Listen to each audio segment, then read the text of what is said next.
Drafting a main event on FFPC from the 109. That's what we're doing today on Stealing Bananas. I'm Ben Gretsch. You can find the Stealing Signals newsletter at bengretsch.substack.com. With me, as always, is Shawn Siegele. You can find all of his great work over at RotoViz. And we are up today at the 109. Perfect opportunity to get our Trey McBride team, except, spoiler alert, we're already in the third round. Brock Bowers fell all the way to 9, Shawn, so we didn't get the tight end we were trying to get more exposure to.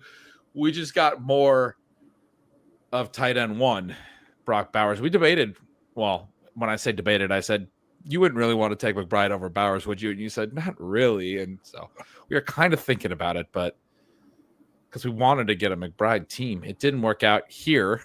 I mean, Ben, at some point, we may just take Trey McBride at 101 to have to just take a 101 to have one team. Instead, we have Bowers and we get Puka Nacua coming back, which is a really fun combination. And we just got on the clock here in the third. For people watching on YouTube, you'll see that Travion Henderson's name just popped up at 308. He almost came all the way back to us at 309. That would have been quite fun.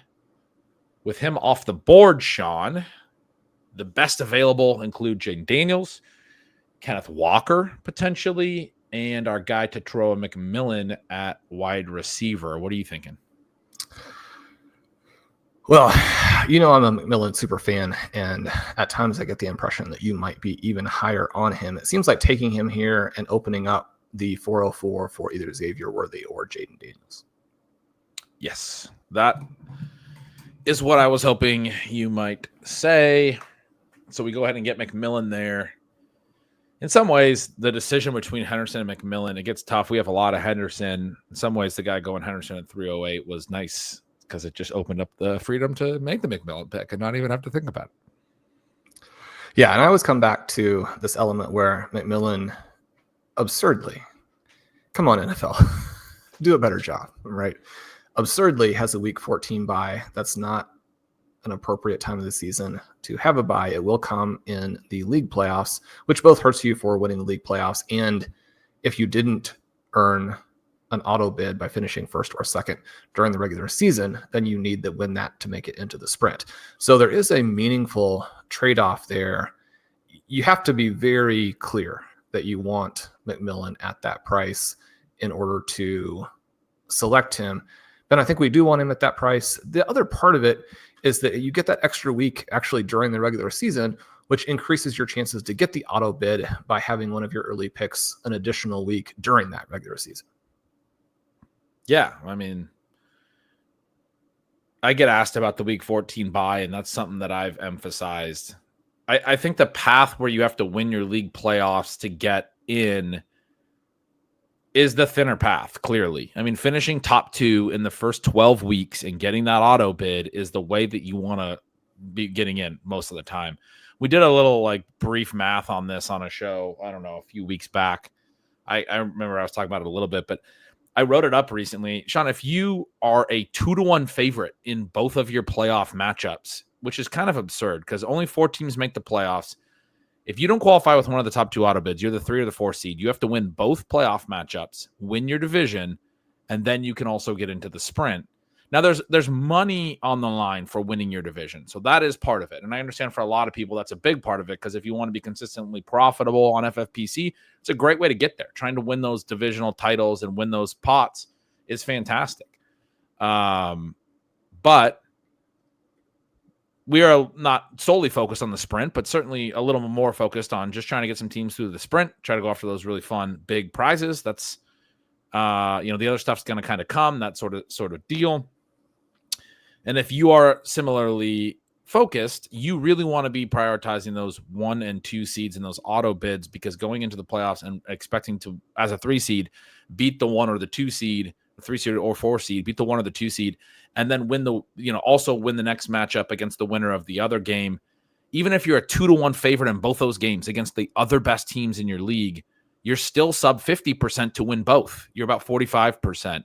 You'd be a 67% win percentage in either of the two. You'd be about 45% to win both. And that's the way you would get in. So the point is, even if you could somehow guarantee that you're twice as good as all the other playoff teams in your league, which for whatever reason only landed you a 3 or 4 seed instead of a 1 or 2 seed, you're still less than a coin flip. I mean, it takes a little bit of fortune to get in that way. We've done it over the years for sure. But that trade-off that you mentioned, if you have a week 14 bye like McMillan, that he's actually available for all 12 weeks leading into those divisional playoffs, that trade-off's kind of nice because it does give you the chance to get to the 1 and 2 seed. You stack a bunch of 14 seeds, maybe you go after that. Shawn, we just got back on the clock. Kenneth Walker had gone, and Xavier Worthy goes 1 pick ahead of us. That's that little exhale you just let out. But Jane Daniels did make it back. Are you that disappointed? Yeah, I mean, it's tough because I don't know how you're looking at this. I mean, Josh Allen also did. We don't have him ranked as high. His ADP is a lot earlier. I mean, we talk about just, you have to get your guy in this format. Is there any part of you that wants Allen instead? Well, we did get 1 Allen team, and I feel like we only have maybe 2 Daniels teams together. Do we have a lot of Daniels?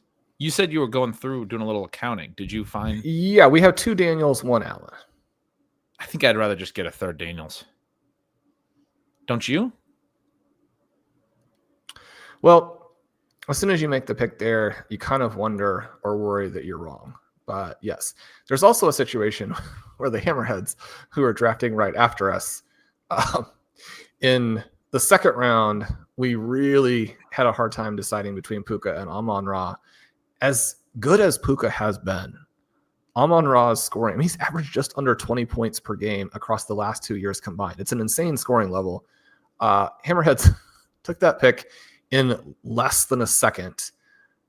And in the 4th, they took Josh Allen in less than a second as well. In less than a second, right? when we passed on the ADP value, they're like, I don't know what drafters in this draft are doing, but I mean, they're probably like considered Josh Allen where we took Travion Henderson. So they took Neighbors over Bowers though, so they're not purely ADP value. No, they're just brilliant because Neighbors is the other guy with Brock Bowers who should be in the mix with Jamar Chase at the 101.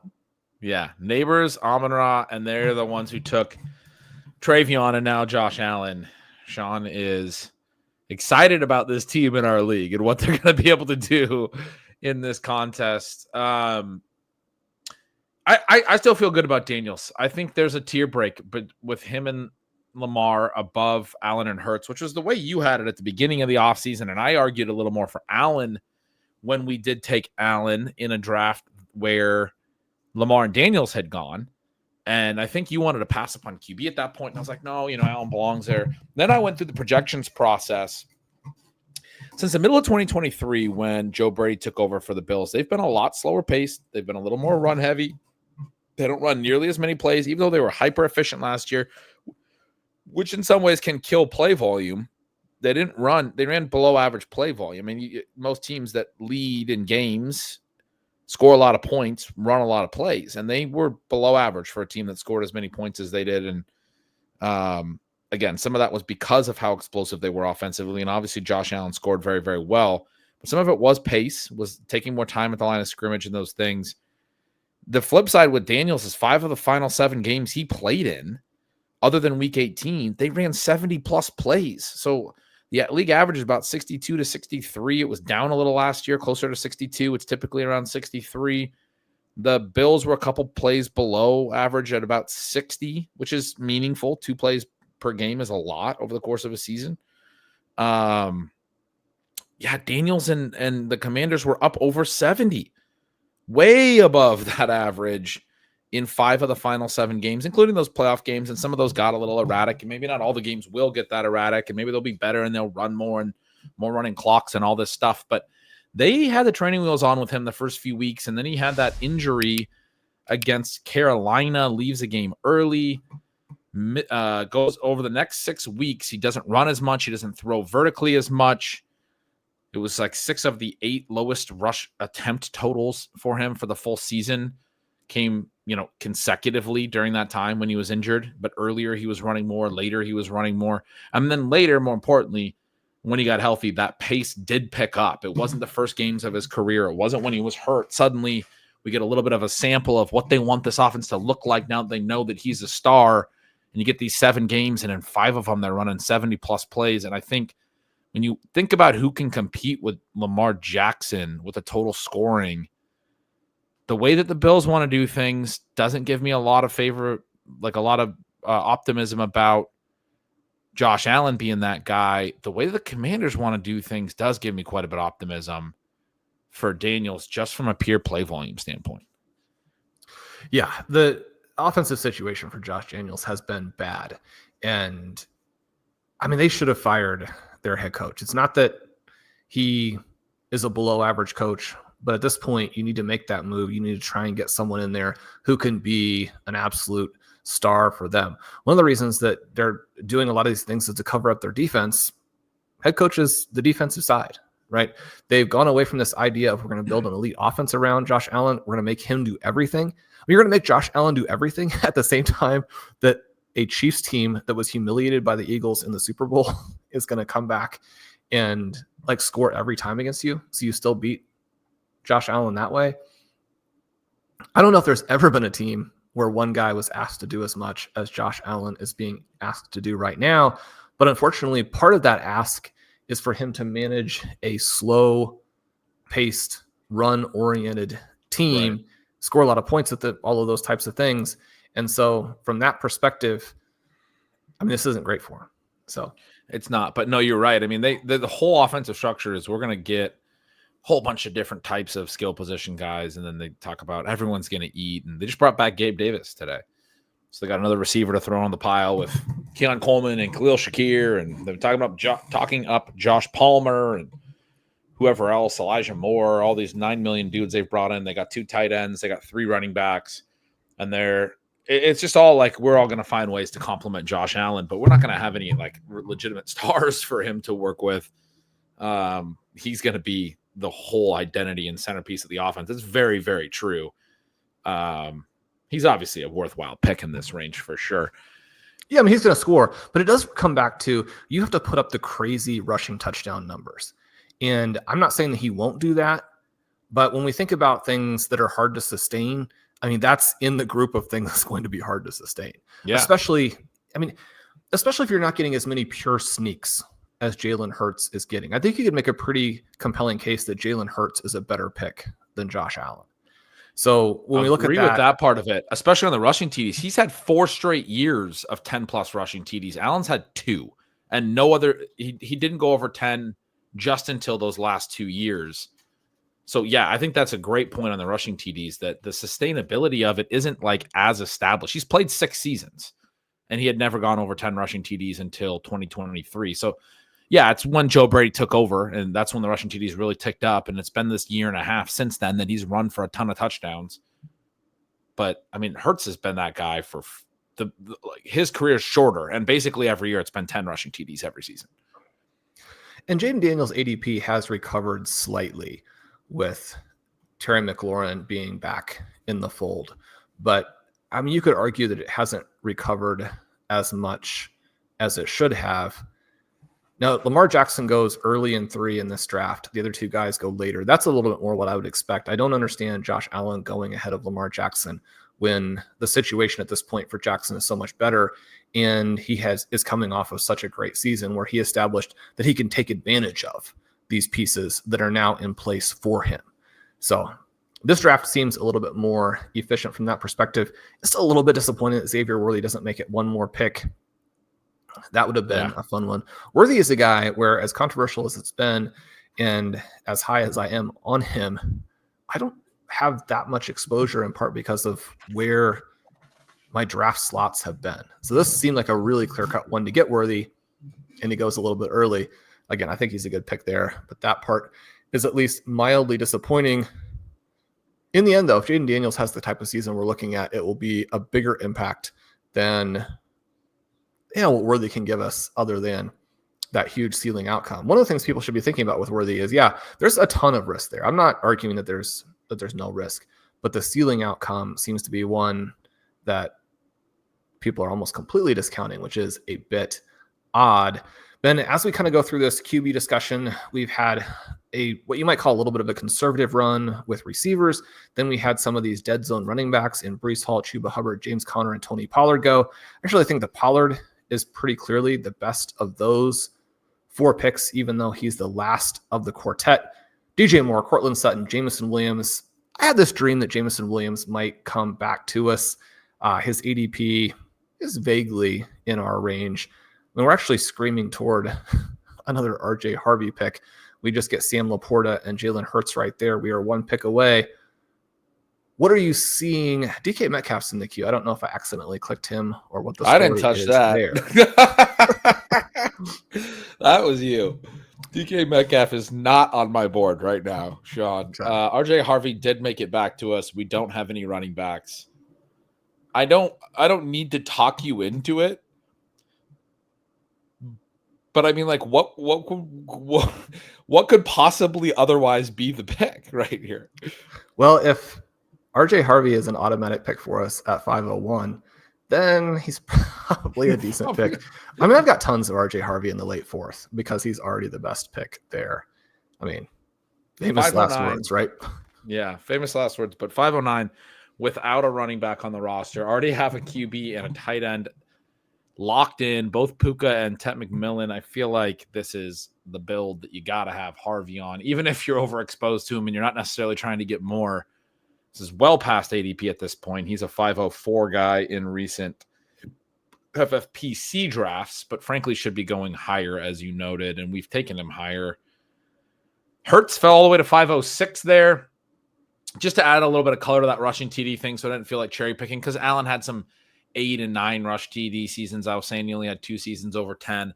Hurts has 66 career starts. He has 55 rushing TDs in 66 career starts. I mean, that's massive. Crazy. Allen has 65 career rushing TDs in 110 career starts. So still a ton. And the bulk of those have come in the last 2 years. I do think there's a strong possibility that he could continue the double-digit rushing TD stretch. They've started to do a little bit more of the tush push in Buffalo as well. But yeah, Hurts has been a guy that has just, since day one, been a rush TD monster. He's like Cam Newton. Yeah. And with Hurts, I think you're looking at a scenario where, or you're looking at all of these pathways that are spread out ahead of him. And if he performs well as a passer in one of these years, he has A.J. Brown and Devonte Smith. A.J. Brown, a top 5 receiver in the NFL, and Devonte Smith, maybe the most undervalued receiver in the NFL. I mean, it's completely different than what Josh Allen has. And folks who have listened to our shows know that Ben is always trying to get me to draft Dallas Goedert as well. Something I have somewhat effectively fought off to this point.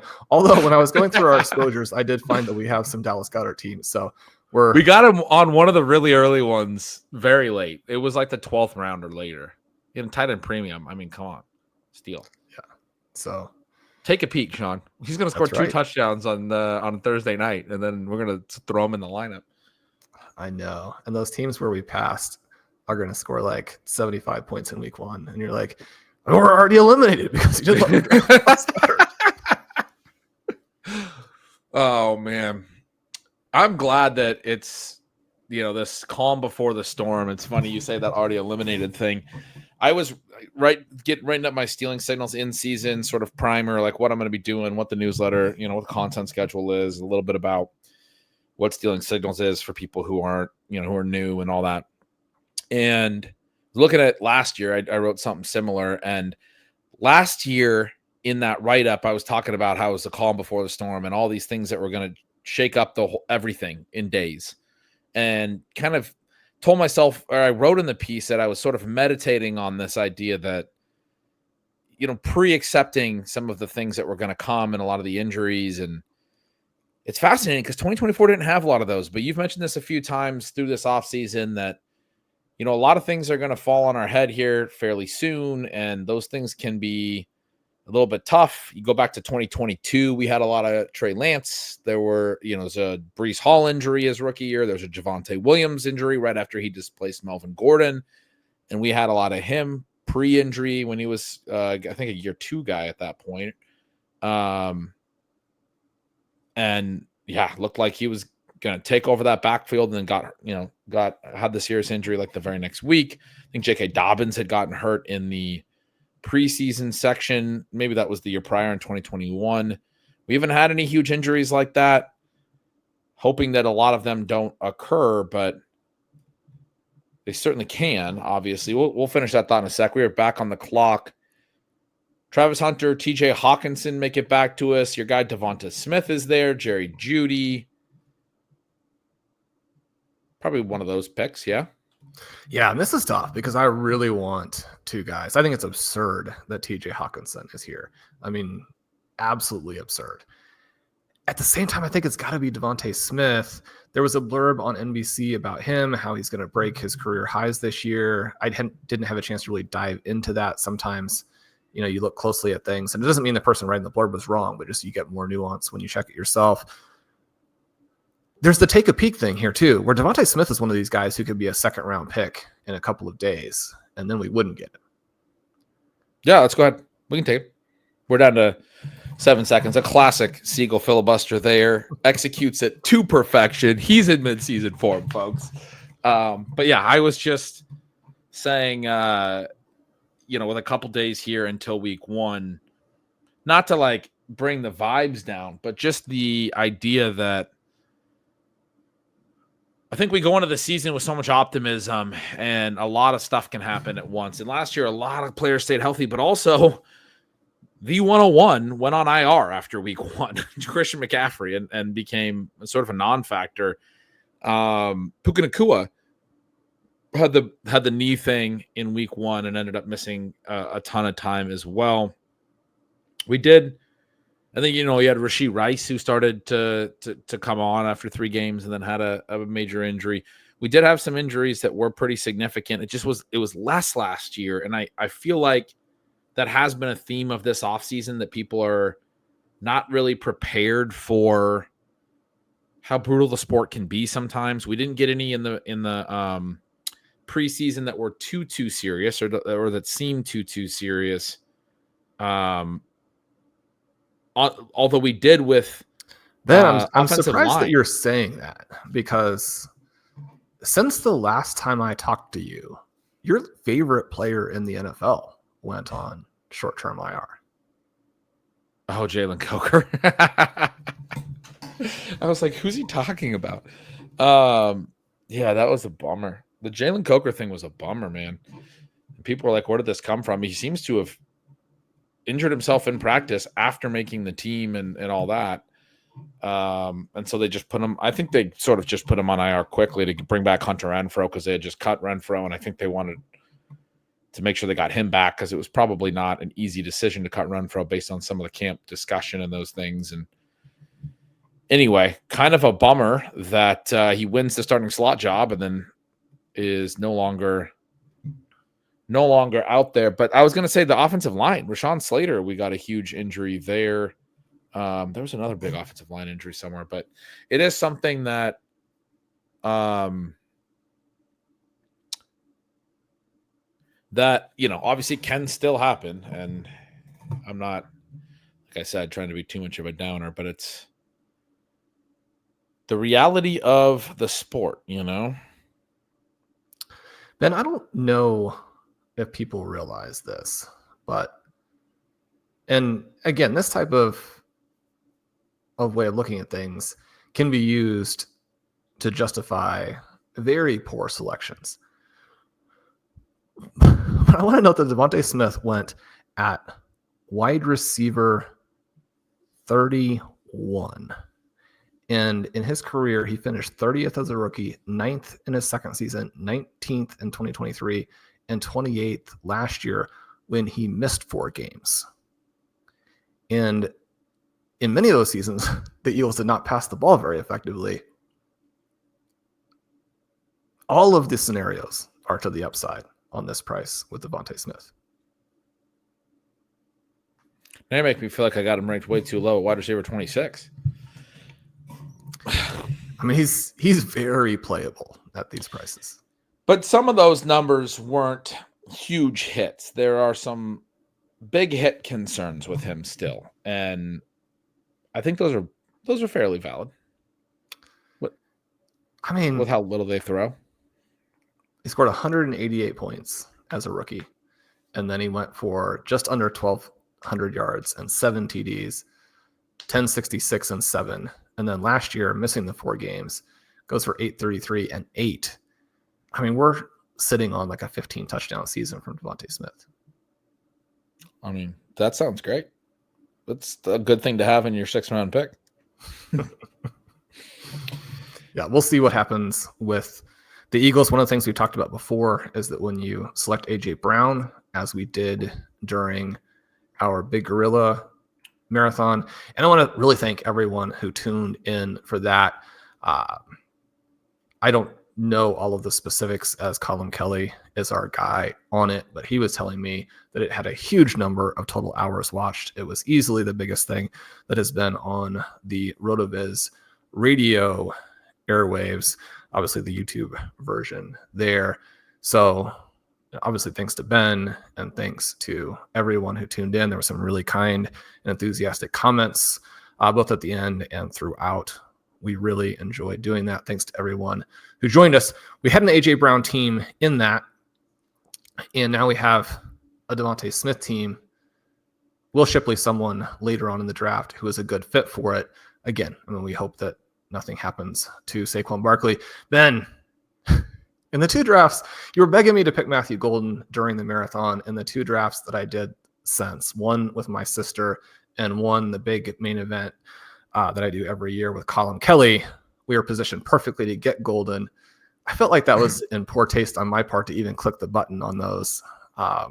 So I've got some Matthew Golden without you. He goes at 705. What are you thinking here for our 7th round pick? I got Golden with Pat and Pete in the main event I'm doing with those guys. So we separately have Golden on teams apart from each other. What I'm thinking here is that, I mean, Golden was definitely a name, and so was Olave. And I mean, I probably wouldn't have loved taking Rashee Rice, but if he comes all the way to 709, he would have been there as well. And so you have 3 straight picks here that are not great for what's available to us. You had mentioned Hawkinson being surprisingly available in the 6th. Cocktails and dreams there. Chad takes him after taking Laporta in the 5th. He goes back to back with tight ends. I was talking about that because how the most decorated. Oh gosh darn it! So anyway, I was going to say something else there, but then Evan Ingram goes. I really don't know. I was going to go with it. yeah.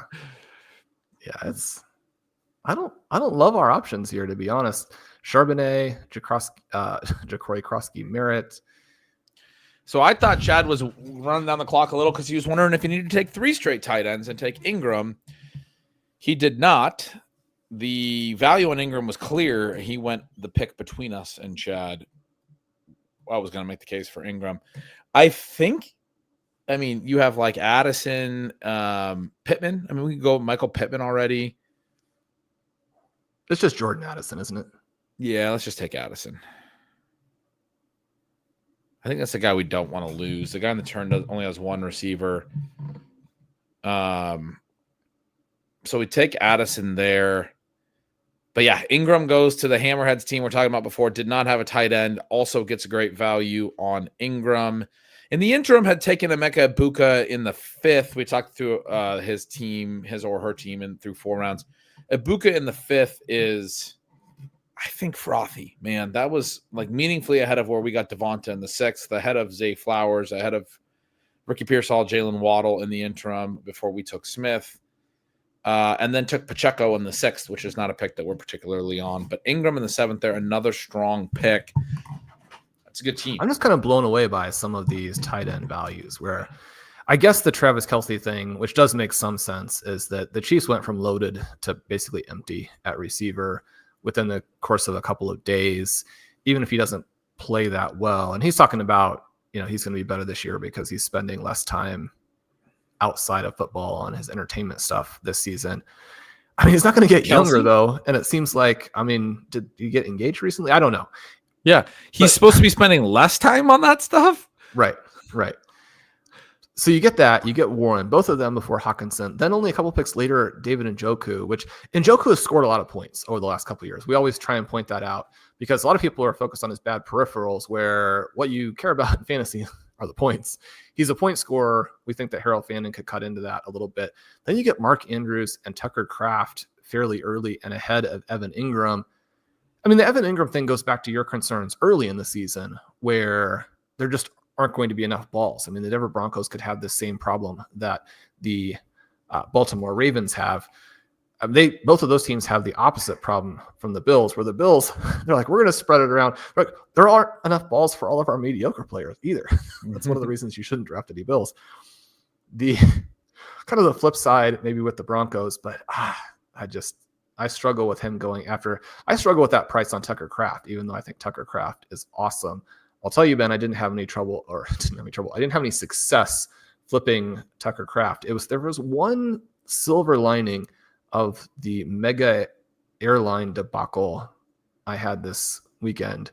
It was that there was a lot of time where the only thing my brain could possibly still handle was clicking trade offers as we got to the Dynasty cut down on Sunday night. So I did get a lot of trades through while I was waiting for these airplanes. Then the next picks. Did you share that debacle anywhere? Because it's been quite the saga that you've been through. Oh my goodness. It was unbelievable. I think I started off. I mean, it's hard to even remember things once you've gone without that much sleep. I shared a lot of it with the folks to start out the OT show, which I think when it's again, Colin's like, oh, he's going to tell the story. But I don't think I shared on that part that once they canceled our flight at 1 a.m. and told us they weren't going to give us any information and pointed us to the line that we've been watching all day that we knew was somewhere between like 3 and 6 hours long. I stood in line from 1 o'clock a.m. to 4 o'clock a.m., got to the front, and was told that I couldn't be helped because I had requested a refund. And so my tickets weren't even good for like standby later. And then obviously she's like, get them reinstated, come back. You won't have to stand in line again. I called them. They're like, oh no, you can't get those reinstated. You're in, not arbitration, but just whatever. We got to go through this process. Then at that point, I decided to get tickets through a different airline, which I thought was one of the best decisions I had made in a long time. So as we get to this point in the draft, Michael Pittman goes there. Actually, I mean, we've been drafting him at the end of 8 where he feels a little more comfortable. I wouldn't have been excited about taking him at the 804. At the same time, he would have been a decent fit with Addison and with McMillan. I thought fit-wise, he would have been a good pick. And I know we should take these running backs, but they don't get me that fired up knowing some of the picks we're going to make later. I mean, it's kind of the Charbonnet pick if he makes it through this selection. Charbonnet. That's what I was going to say. I mean, I've had Mason ranked ahead of him, but I don't know. I think you want to just take Charbonnet. I was going to ask I was just noticing that level 3 here who did just pick Charbonnet. I'll put in the chat that we had gotten their player every time and that they were canceling their RotoViz and stealing Signals subscriptions. That's fantastic. Charbonnet does go, and so they're trying to get us back for that. They also took Worthy, so I mean they're doing great. Is there a reason you'd ever draft Stefon Diggs, who is a little bit behind ADP? I don't think so. I'm just hearing good enough stuff about the rest of their receivers to feel like it's a full-blown Buffalo situation. And it's kind of that thing of Downs. Would you want a Tyrone Tracy to balance out all the Scatterboo? Would you want Jakori, Kroski, Merritt just in case? I mean, Kroski, Merritt with Daniels is kind of interesting. Let's take Kroski, Merritt, I think. You think that one? We can do Tracy. We can do Tracy if you want. Okay, you clicked on Kroski, Merritt. I think the young guy. I mean, I say Tracy's young. Tracy is inexperienced. He is not young as he entered the NFL at middle age, which, I mean, not the middle age that I'm in, but professional athlete middle age. And man, Scatterboo is going to be so good. Jakori, Kroski, Merritt has had the deck cleared to an extent for him. Now, I'm very, I say open. I mean, I'm a believer that Chris Rodriguez is going to score a bunch of touchdowns. I think that Austin Eckler is going to catch a bunch of passes. I don't think this is a simple thesis in any way, shape, or form for JCM. But, I mean, this was kind of the situation where you're like, this was flat. You prefer to get the JCM thesis, really like 3 rounds later. But, again, it's kind of a good fit in a situation where we didn't like anybody else. Now, you had mentioned Josh Downs. I think that is a good one. And he is late, though. Yeah. I think that he's much more likely to go in this room. This is a loaded room, which, is fine.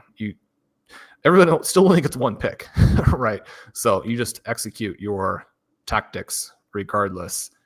He's going 10-01 the last 3 or so days. Let me click out the Big Gorilla just main events. I'm sure he's going earlier in main events. Yes, he's going kind of middle of 9 in mains. So I feel like that was the wrong pick, JCM there. I kind of threw it to you, but I had asked you about Diggs. We were really low on the clock. I didn't really give us a lot of chance to figure that out, but Tracy would have been a better pick for this team with Harvey just to get us going. And I think, I was kind of still fixating on a wide receiver.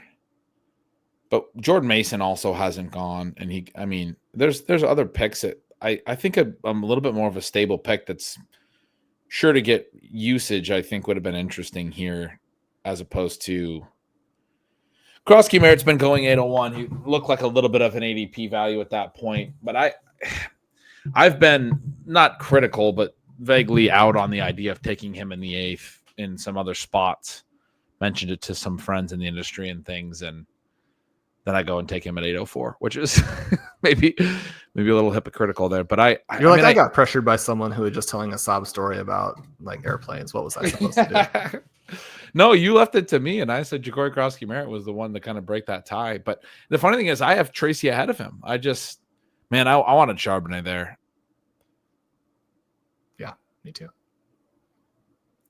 It's always fun to click the rookie. I do think that was one where if I could have it back going, and look, the rookies can be huge hits, so you can be paid off. You can be proven right fairly straightforwardly. Washington does have a lot of opportunity, and Jakori Kroski Merritt's upside case is clear. I'm sitting here saying it wasn't the right pick. It's a bet worth making. That's why he's going in the 8th, even with all of the uncertainty. I just don't think it was the right play in that spot, but it doesn't mean it's destined to be some kind of massive drain on our roster. In fact, it could be one of the best picks we make for the whole build. I think that was a situation where, but that's why we err on the side of the rookies. Even when it gets a little exuberant, Shawn, you can get bailed out. People are always like, how many rookies is too many? Yeah. Do you come back here and say, I think we lost the draft when we took the exciting player?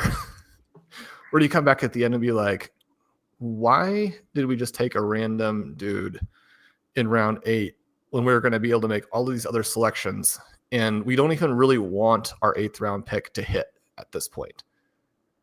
So, I think that you're right in that Tyron Tracy is a better sort of global selection. And yet JCM is better for how we draft, and he's going to be better for this team.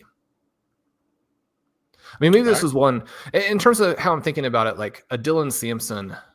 We've been missing on him in part because we're like barely out of position for him. In this draft, we should be in position. And I think that he can potentially do things early in the year and still have that massive upside late.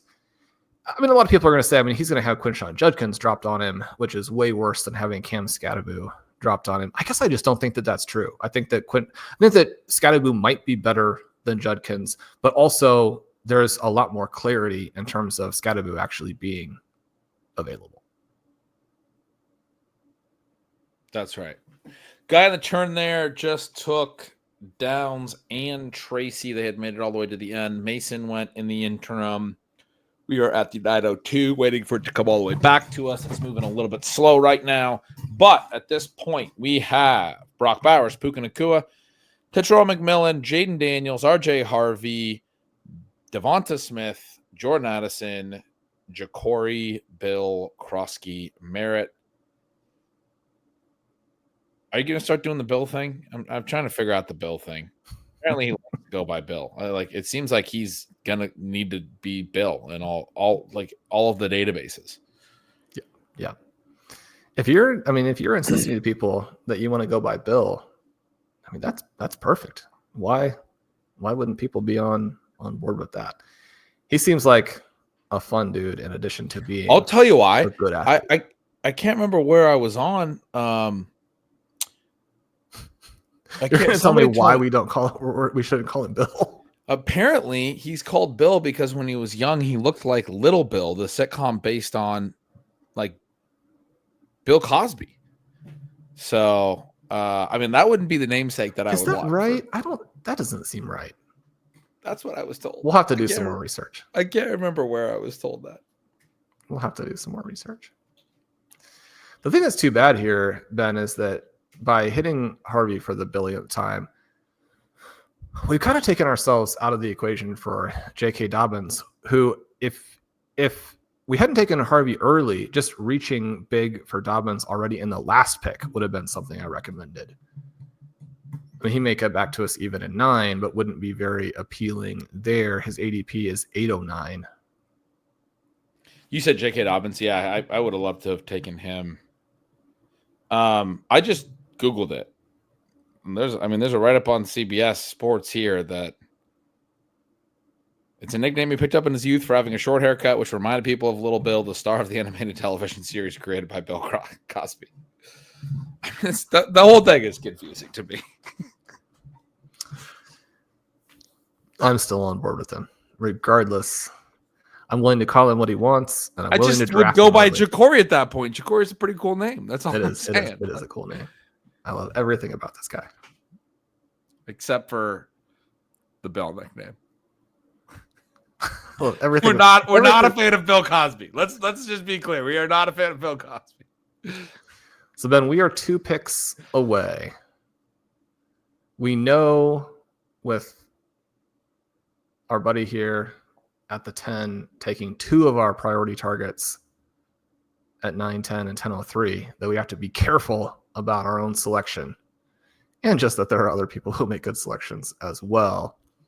It's interesting to follow Chad's team here at 7. If you want to know why someone would pass Brock Bowers at the 107, partly it's because Justin Jefferson is the best player in the NFL and he goes at 107, and then partly because somehow other drafters will let you have Sam Laporta and TJ Hawkinson, and so you are in pretty good shape there. The most recent picks, Aaron Jones, Travis Etienne, interesting ones. Keon Coleman. So we do get the Bills guy there and J.K. Dobbins. Are you seeing someone other than Bashal Tutin? No. Nope. Was there something else? No, I'm just double checking that we don't. Yeah. We're having enough fun here that I don't want to make some really bad move because I'm not paying attention. I already crossed them off my list. I mean, we have Jaden Higgins and Luther Burden are sort of the next 2 options at receiver to tack on. Downs didn't make it back, even though his ADP was past our pick here. I am a little worried about our receiver depth, and so that was part of the concern with wanting Downs or maybe Diggs. And I don't know that I would have pounded the table for Diggs. I'm more optimistic about Diggs than you. I think he's draftable, and that was behind ADP there in the 8th. So I think that Demario Douglas is going to have a solid season. I don't think he's any big fantasy selection. I also think that Efton Chisholm is going to play a lot at some point and take a lot of those Wes Welker-ish targets. They have other guys like Keyshawn Booty, or however you want to say it. I mean, obviously you should say it. It's French. Booty. That's not how they've been saying it. I'm kidding. Okay. There we go. Anyway, he has supposedly been a revelation. I don't think that this offense, I mean, Kyle Williams is actually completely buried, and yet there's always the potential that the light would go on for him at some point. It's a bit of an odd situation there. I haven't had a lot of success chasing veterans that I liked in the past who are now a little bit tricky, who may be ADP values. I don't like to break the approach for a value like Diggs where I'm not sure. Saying that I'm not sure isn't remotely like saying I think it will fail. But you're saying that you feel confident enough that we should have gone away from what we normally like to do. Well, I think in this build, you're talking about McMillan and Addison, and probably wanting a little bit of early season. I think early season support that also has full season ceiling. I want to make sure we get this pick coming back right, but I would make the case for Diggs in a minute as to why we would maybe want to consider him. I mean, I guess a lot of people are putting him in the group with like Cooper Kupp and Deebo Samuel and the other older receivers that he goes nearer to. I guess I would ask questions about why he shouldn't be in a group with a guy like a Devonte Adams or something like that, who are, like, they're the same general age. Kupp's a little older, I believe, and has slowed down more. I guess he's not. Adams is actually a little bit older than Kupp. Diggs is younger than both, but Kupp strikes me as older. Debo's younger than all three of them. I mean, for Deebo, I'm actually scared that he's still the good. situation is good enough that we could be wrong on him and he could be a big win. I think if we're wrong on Diggs, it's more or less just like, I mean, same thing, Jawan Jennings, Jacoby Myers. You know, those guys are going to score points, but I don't think they change the calculus much in leagues. We are up. Dylan Sampson made it back. Jaden Blue did not. Ollie Gordon went. We are kind of thin at running back in this group other than Sampson. I would also be very open to just getting Burden or Higgins onto this team. And then I could also tempt you with Dallas Goedert. I'm just kidding. We're going to take one of the rookies. Who are you thinking? It seems like Dylan Sampson is such a perfect fit for this roster. And I guess even though there are a lot of really strong drafters right ahead of us that do make it like very tricky to get Burden or Higgins back, I think to reach for them when we have a guy that we want and when there's the possibility Sampson. They would come back. Yeah. I like what you're saying, and that's what I was thinking too. We might as well see if those guys come back. If they don't, we can play wide receiver depth through some of the later round wide receivers. We've been wanting to take more of some of the fun late round guys, the Malik Washingtons. You of course are just going to ask to take a Denver Bronco receiver every round. I want to get Alec Omanor on one of these teams. Ben, it was so exciting. Jalen Colin Lane, and I Jane drafted Daniels. Both Troy Franklin and Pat Bryant on our meeting. Yes, I'm pumped for you. That's great. Glad you got some exposure to those guys. I'm excited you got exposure to those guys. That is great. Did you meet your quota? Your expectations for them? There's no quota. It's like, how can you get more Denver Broncos? Ben, the other thing that's been happening is like every draft, Bo Nix so far below ADP. I also have way too much Bo Nix at this point too. Which is, I don't even think is a bad thing. What is happening with that? That's absurd. I mean, like, it was so clear that Drake May was the mid-round, late-round quarterback this year. He had such good mobility. One of the cool stats with Drake May was like his scrambling yards per carry was so high because he's just such a downhill runner. When he took off, he got yards. And so he looked like the one QB in the mid-rounds.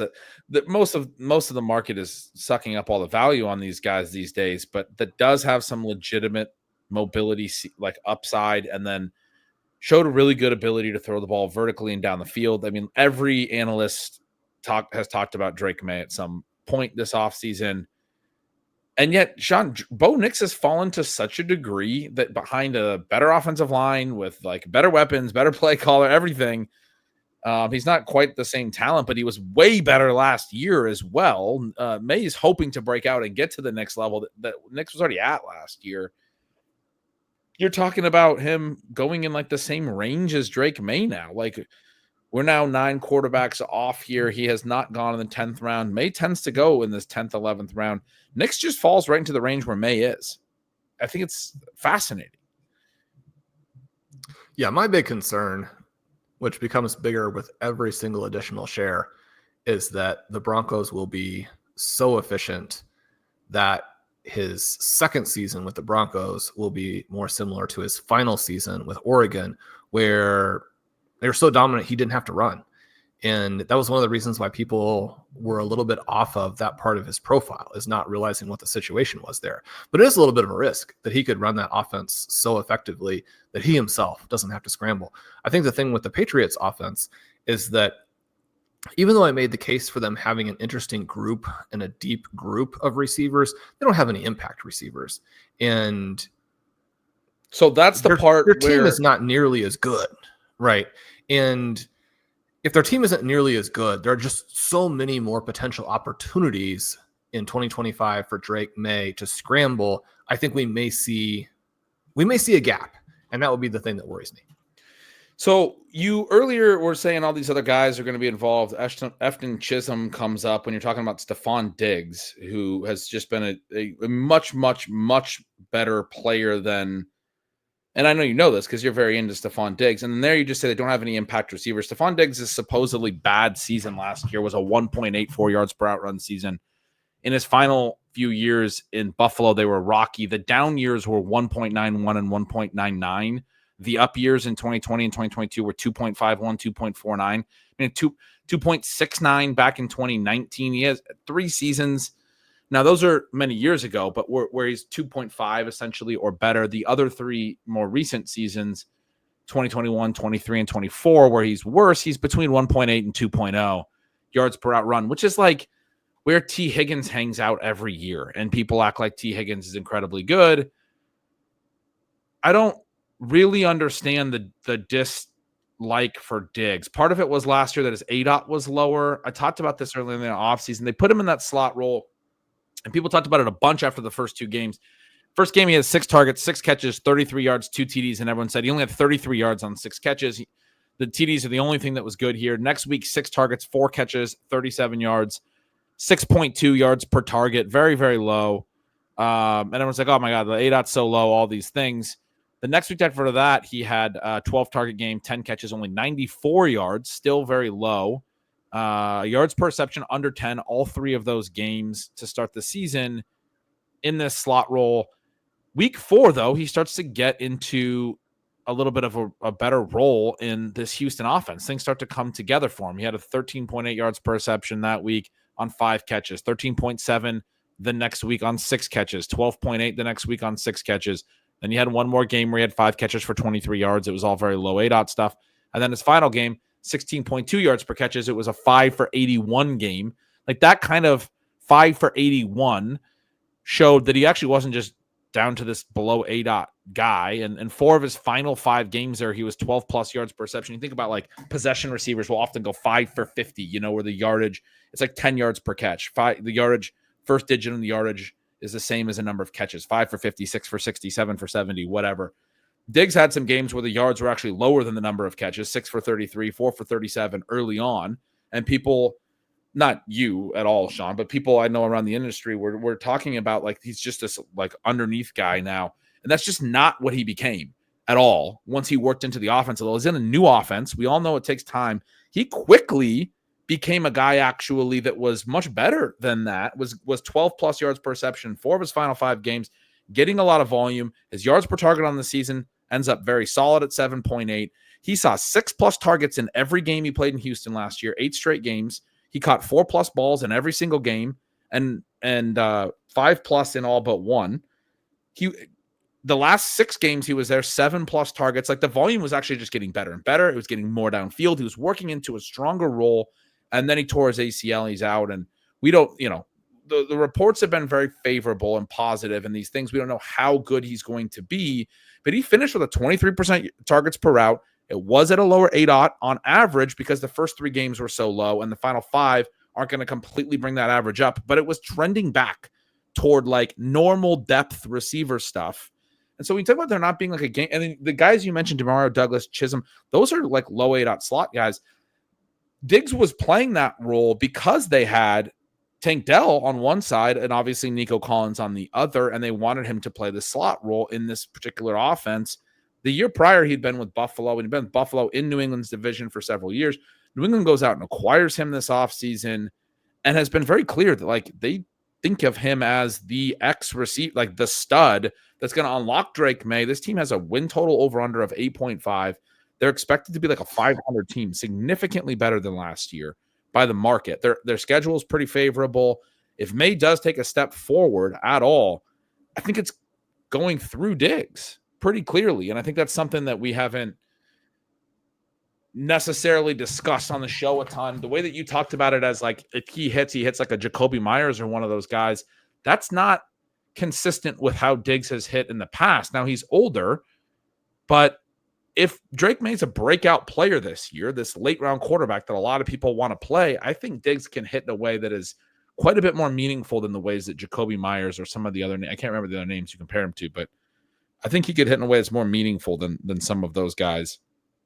I think he could be a 130, 140, 150 target guy as the clear number one.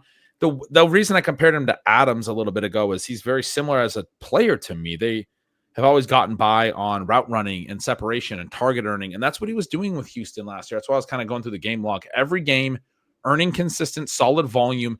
In an offense with a superstar of Nico Collins, he was still making his mark and really pushing Tank Dell, who maybe wasn't healthy, to a secondary role, to the number 3 role, way outside the offense. Anyway, we do get back up. Luther Burton goes. Jaden Higgins makes it all the way back. What do you think about him? Well, I was just going to say, bad news for you. Dallas Goedert went right there. Yeah, Jaden Higgins? I think so. Yeah, that makes a lot of sense for this build at this point. Just kind of getting caught up after my rant on who else was gone, but I think it was Higgins even before I'm clicking most of the names that went in the interim. But yeah, I don't know that that's all going to happen for sure, Shawn, but that would be my thought on Diggs. He's typically been too expensive to even dabble with. I thought this build was maybe one where he could have fit. I'm also, to be clear, very comfortable not having him. As you said, like it would have been a diversion from our typical approach. It would have meant one less share of an exciting player like a Jakori, Kroski, Merritt. If that player hits, I just talked about, there's a lot of ways that he could. We want to have as many shares as we can. We're trying to have a lot of different types of builds with a lot of the players that could be the most important players in the league. I don't know that I would go that far with Diggs. I do think he could be a more meaningful hit than like a Jakobi Meyers, but I wouldn't go that far. Yeah, I'm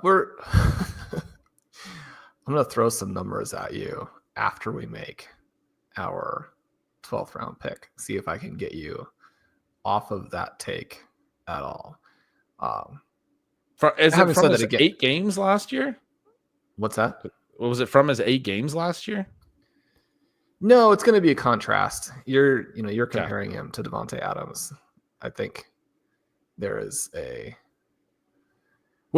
he's still available here, and we need receivers. Keenan Allen last year drew more targets per game than Stefon Diggs. They averaged the same number of yards per reception. Keenan Allen was doing it in a terrible offense and playing with Rome Odunze and DJ Moore, who still appear to be going pretty early, probably earlier than they should be. Keenan Allen was far better than Stefon Diggs in the 2023 season. And he's not recovering from a devastating injury. You look at Stefon Diggs, and one of the things that Blair continues to do is write up all of the FPOE stuff and how it's basically the main thing that you want to be looking at and chasing at receiver. 2019, Stefon Diggs, 68. 2020, 56. The down year in 2021. Then you have 61 in 2022. These last 2 years, not horrible, but just 23 together. These aren't great numbers when you talk about collapse receivers, when you think through the combination of age, injury. I think the injury isn't being dealt with in a way that is maybe completely calibrated. Although, again, I mean, the reason that he comes back to us in round 8 there, and we had an opportunity to take him, was because of the injury. I guess I prefer Keenan Allen basically straight up. That's ludicrous. He had a 1.36. He had a 1.36 yards per out run last year. He was a full half yard worse. He ran more routes. That's why he had more targets. That's just not capturing the key information. It absolutely is. He ran way more routes in that offense, and that's why he had more targets per game. But he had fewer. I mean, Diggs was running routes with Nico Collins. I don't know. I think that the way that you contrasted Keenan Allen and Diggs, I thought was pretty disingenuous. I'm going to be honest. I did. I thought like Keenan Allen had more targets per game because that offense ran a lot. He ran a lot more routes per game, but his targets per out run were meaningfully lower. His efficiency was way worse last year. So his yards per out were way, way worse. Like terrible. 1.36. That's like, and he's 2 years older. But the age thing for Allen is significantly worse. Do you actually only that he's been significantly better, right? I mean, the fact that he is better than Stefon Diggs makes a difference there, even at their different ages. Again, with the injury. So we're up. We've got to make a pick here in round 12. Jaden Reed is still here for us. There are quarterbacks, Justin Fields. I know that we're not that interested in him. Do we take another Keaton Mitchell share? What are you thinking?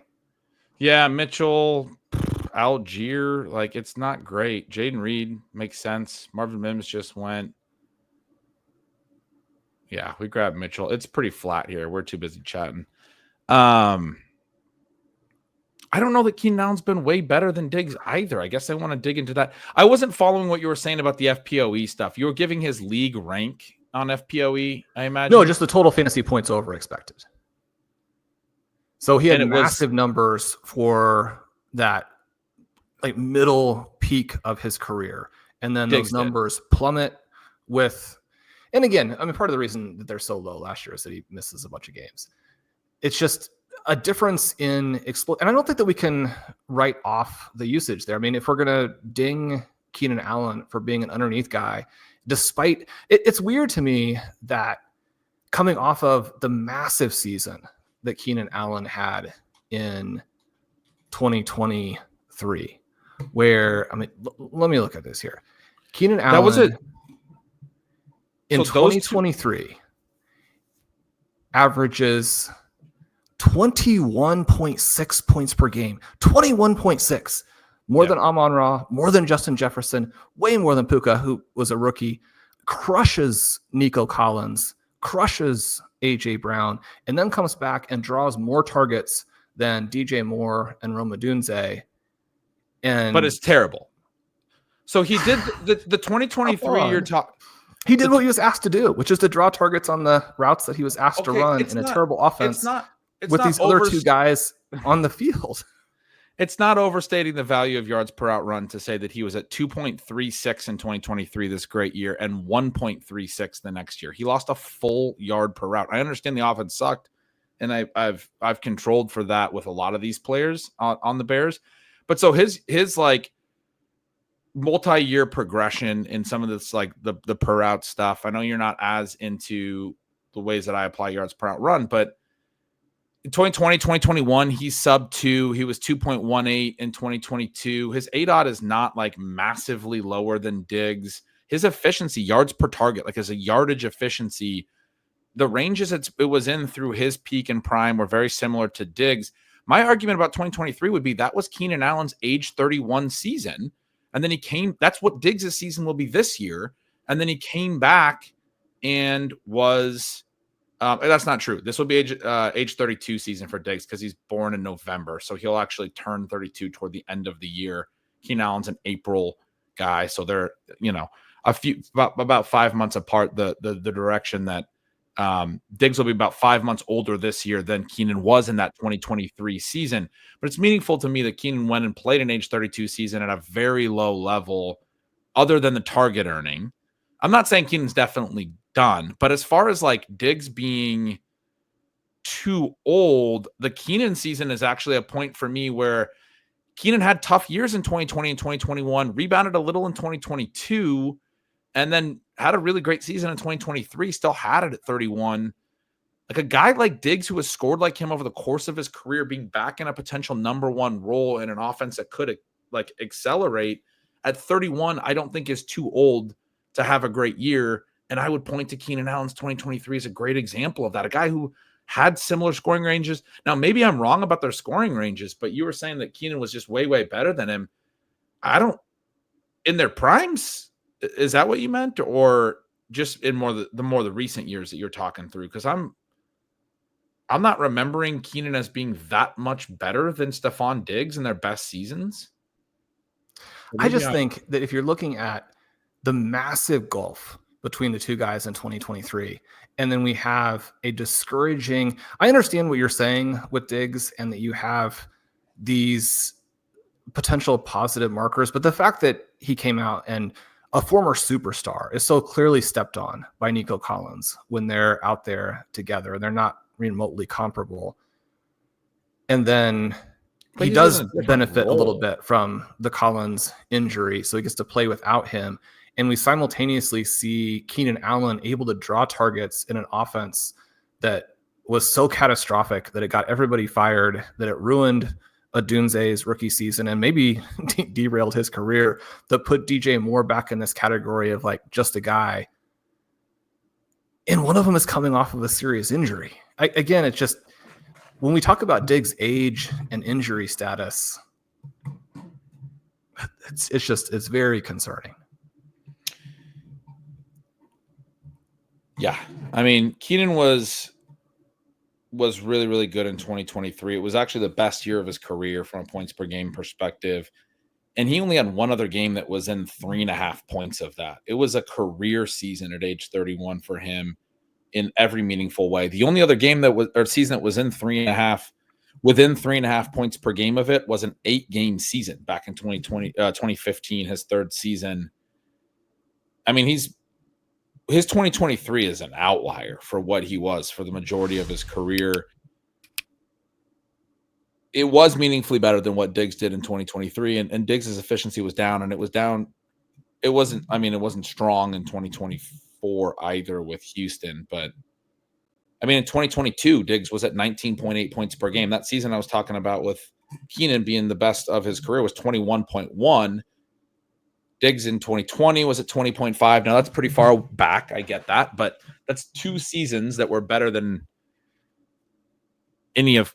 Keenan doesn't have another season with more than 8 games and an 18 point per game average in PPR in his whole career, other than 2023.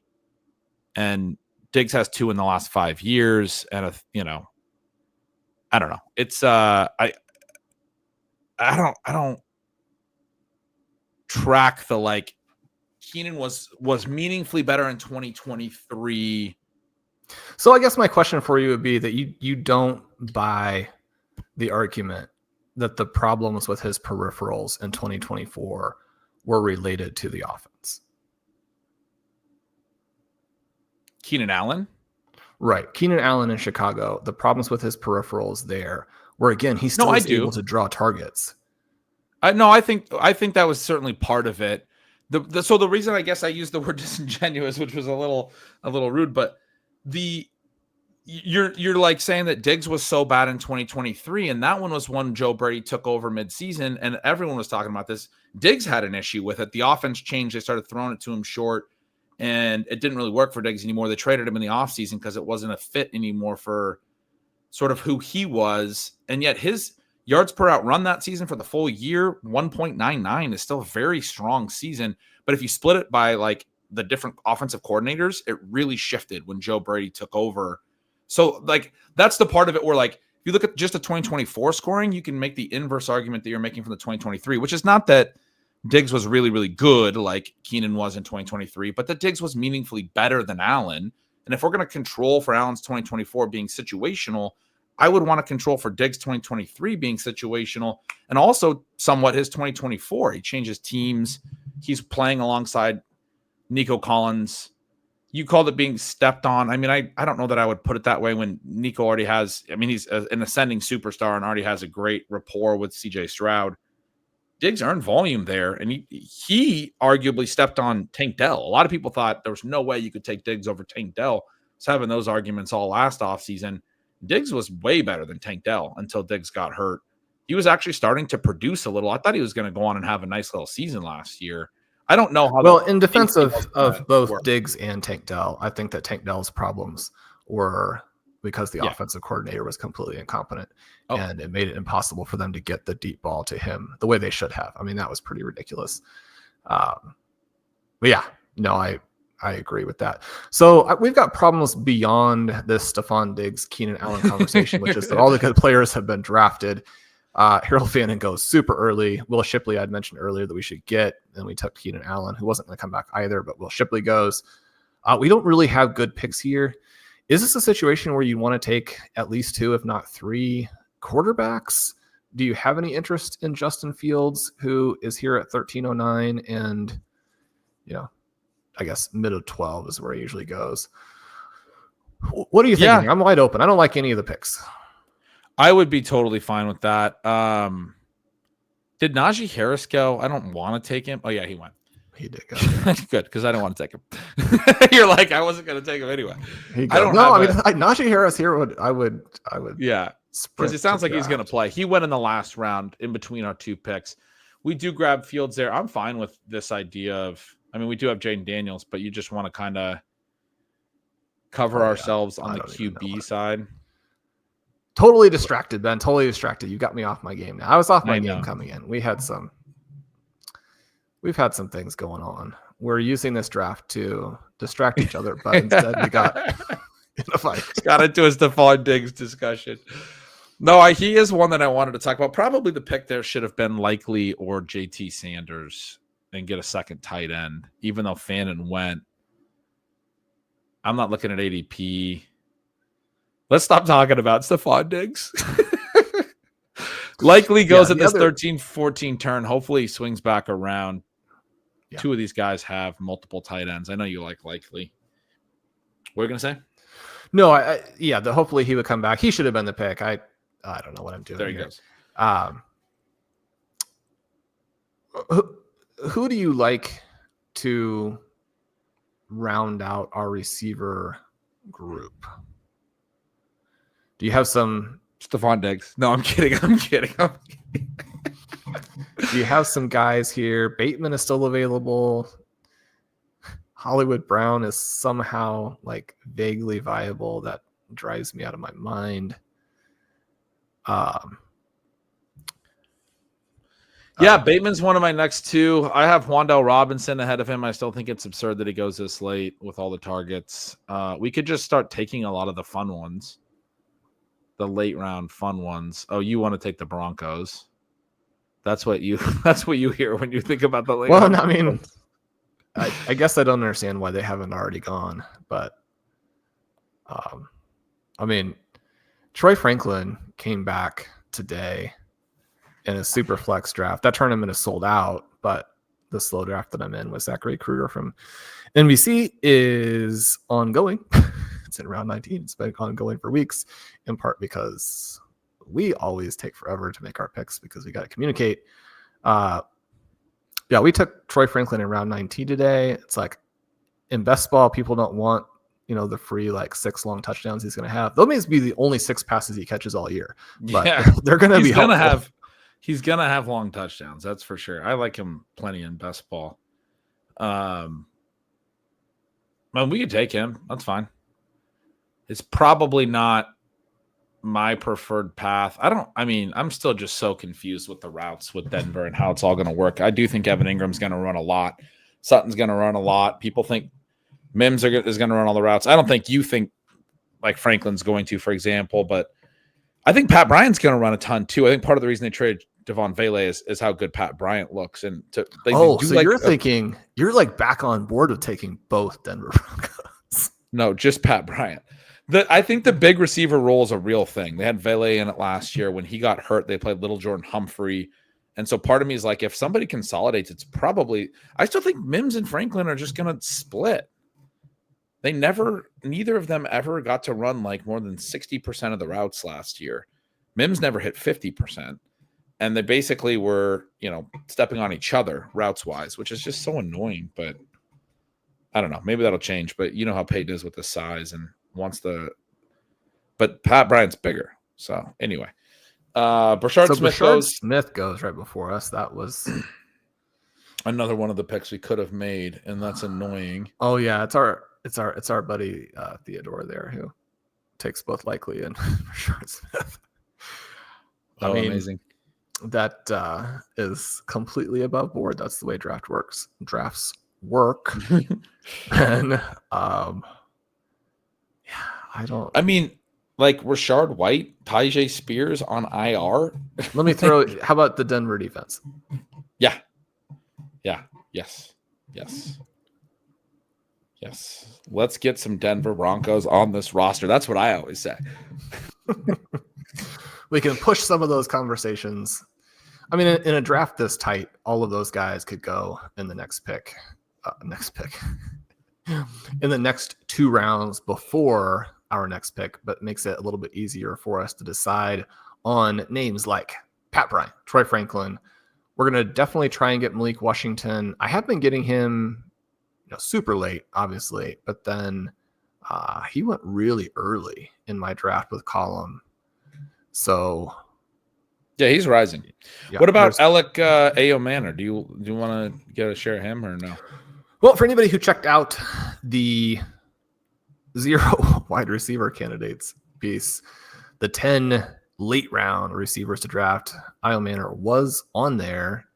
I do think it's strange that he's going behind names like, I guess I have no idea why Deontay Thornton is still being drafted at all, much less where he's being drafted after. He was also on that. I have a note for you. He was also on that list that you released. He was, but he and Tesla were the 2 last guys, right? Yeah, they were like watch list guys. But it was funny because you just teased the list, and if anyone's listening, they're like, Shawn, I've been drafting this guy because you put him on the list. He was watch list. I mean, if your draft is 25 rounds against good people, I could certainly see taking him in round 22. But our draft isn't going to make it that far. Is he gone in our draft? No. Dante Thornton? His ADP, though, Ben, is still, and this is all from post Amari Cooper, is in the middle of round 15. That's crazy. He's going ahead of Romeo Dobbs. You can argue for anybody ahead of Dobbs. Dobbs probably will still be fine. Going ahead of Adam Thielen, again, fine. Ahead of Kyle Williams. Kyle Williams should not be getting drafted right now. He's not going to have an early season role. Ahead of Troy Franklin and Pat Bryant. I don't understand why they're going there. Ahead of Cooper. I mean, Cooper's also not draftable. Torrey Horton, kind of interesting. Trey Harris, you get to take a peek.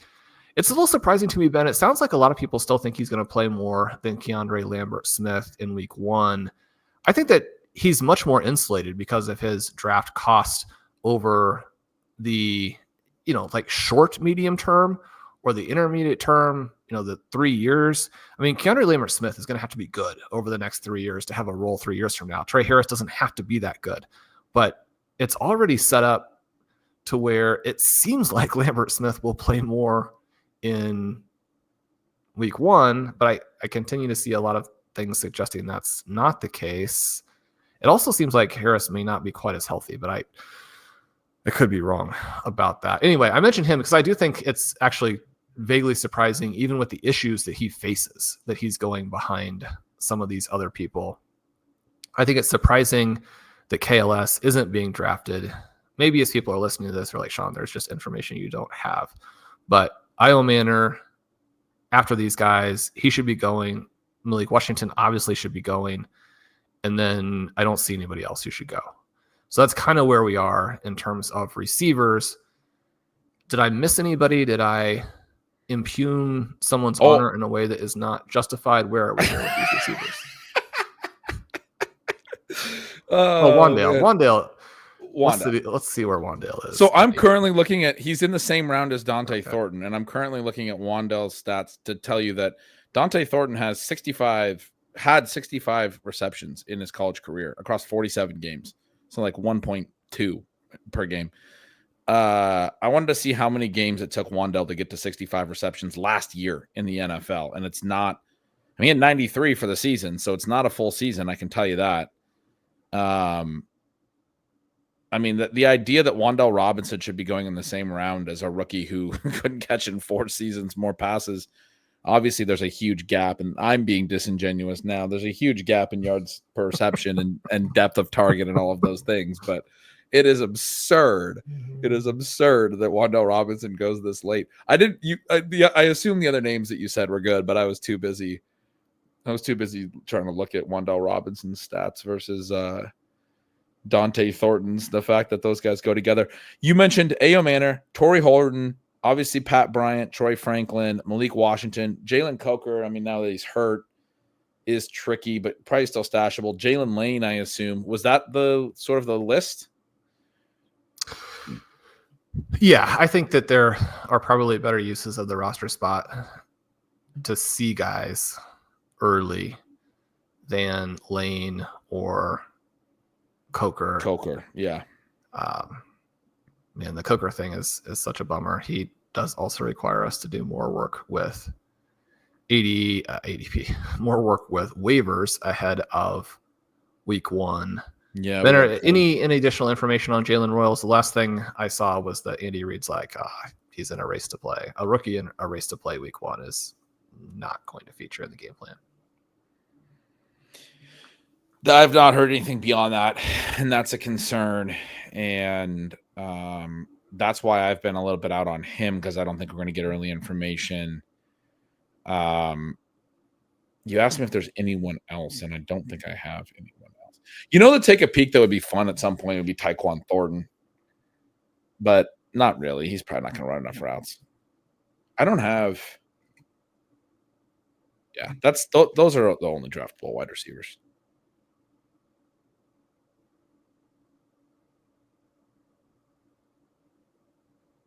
So I'm going to float to you the idea that with these next 2 picks, we take Pat Bryant and Malik Washington. I see what you're doing there. You're trying to butter me up with the Malik Washington pick so you can sneak a Pat Bryant pick in there. No, I'm into that. I mean, we could take Franklin. Franklin's still out there. We might as well get them all. Pat Bryant's going on the 17th. Franklin is going in the late 16th. Malik Washington's going in the 18th. You want to just lock up Malik Washington? You're not into the Ayo Manor pick either. I know I've said it like 6 times, but I don't know if you've answered about it. But that's one where I feel like he has the best shot to be like the number 2 on his team in targets, like right away. Yeah, he's an interesting guy. I guess I don't think that he's. I don't know. It's just going to be 20 targets to Calvin Ridley and 30 touches for Tony Pollard in week 1, and they're going to try and pretend that that's like developing their offense. He goes. That's a good pick. I like. Now you like the pick when he's off the board. Of course. It's a great pick. You know what I think would be a great pick is if Chad took Troy Franklin right now. I would just really compliment that pick.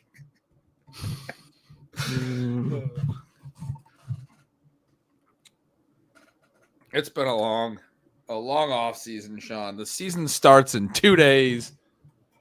This is crazy. Who do we need more of? We could definitely get more Broncos. We always need guys to cut. I feel like if we go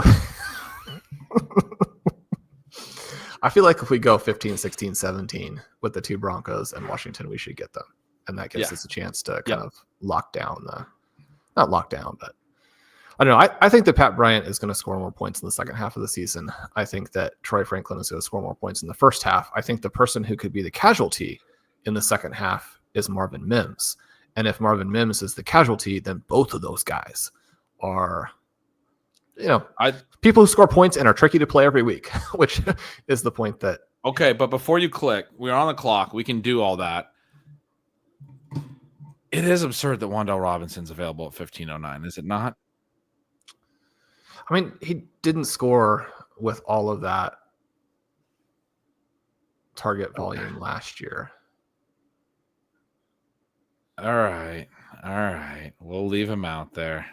10.7. I mean, 10.7 at this point in the draft is not nothing. Yeah, and I mean really bad quarterback play that like made Malik Neighbors inefficient. And Malik Neighbors has talked really favorably about Wan'Dale. Yay, you clicked him. I wasn't I wasn't totally trying to talk you into him, but I think he's worth that pick quite a bit, man. I still think there's a lot of talent there. He was a 21-year-old rookie when he came in. This dude's 24 years old. And his yards per target last year, like everyone acts like that's just what he is. It's not. He was at 5.0. The first 2 years of his career, it's not high numbers, but 7.3 and 6.7. Like an average of 2 full yards better per target. He's shown the target earning ability.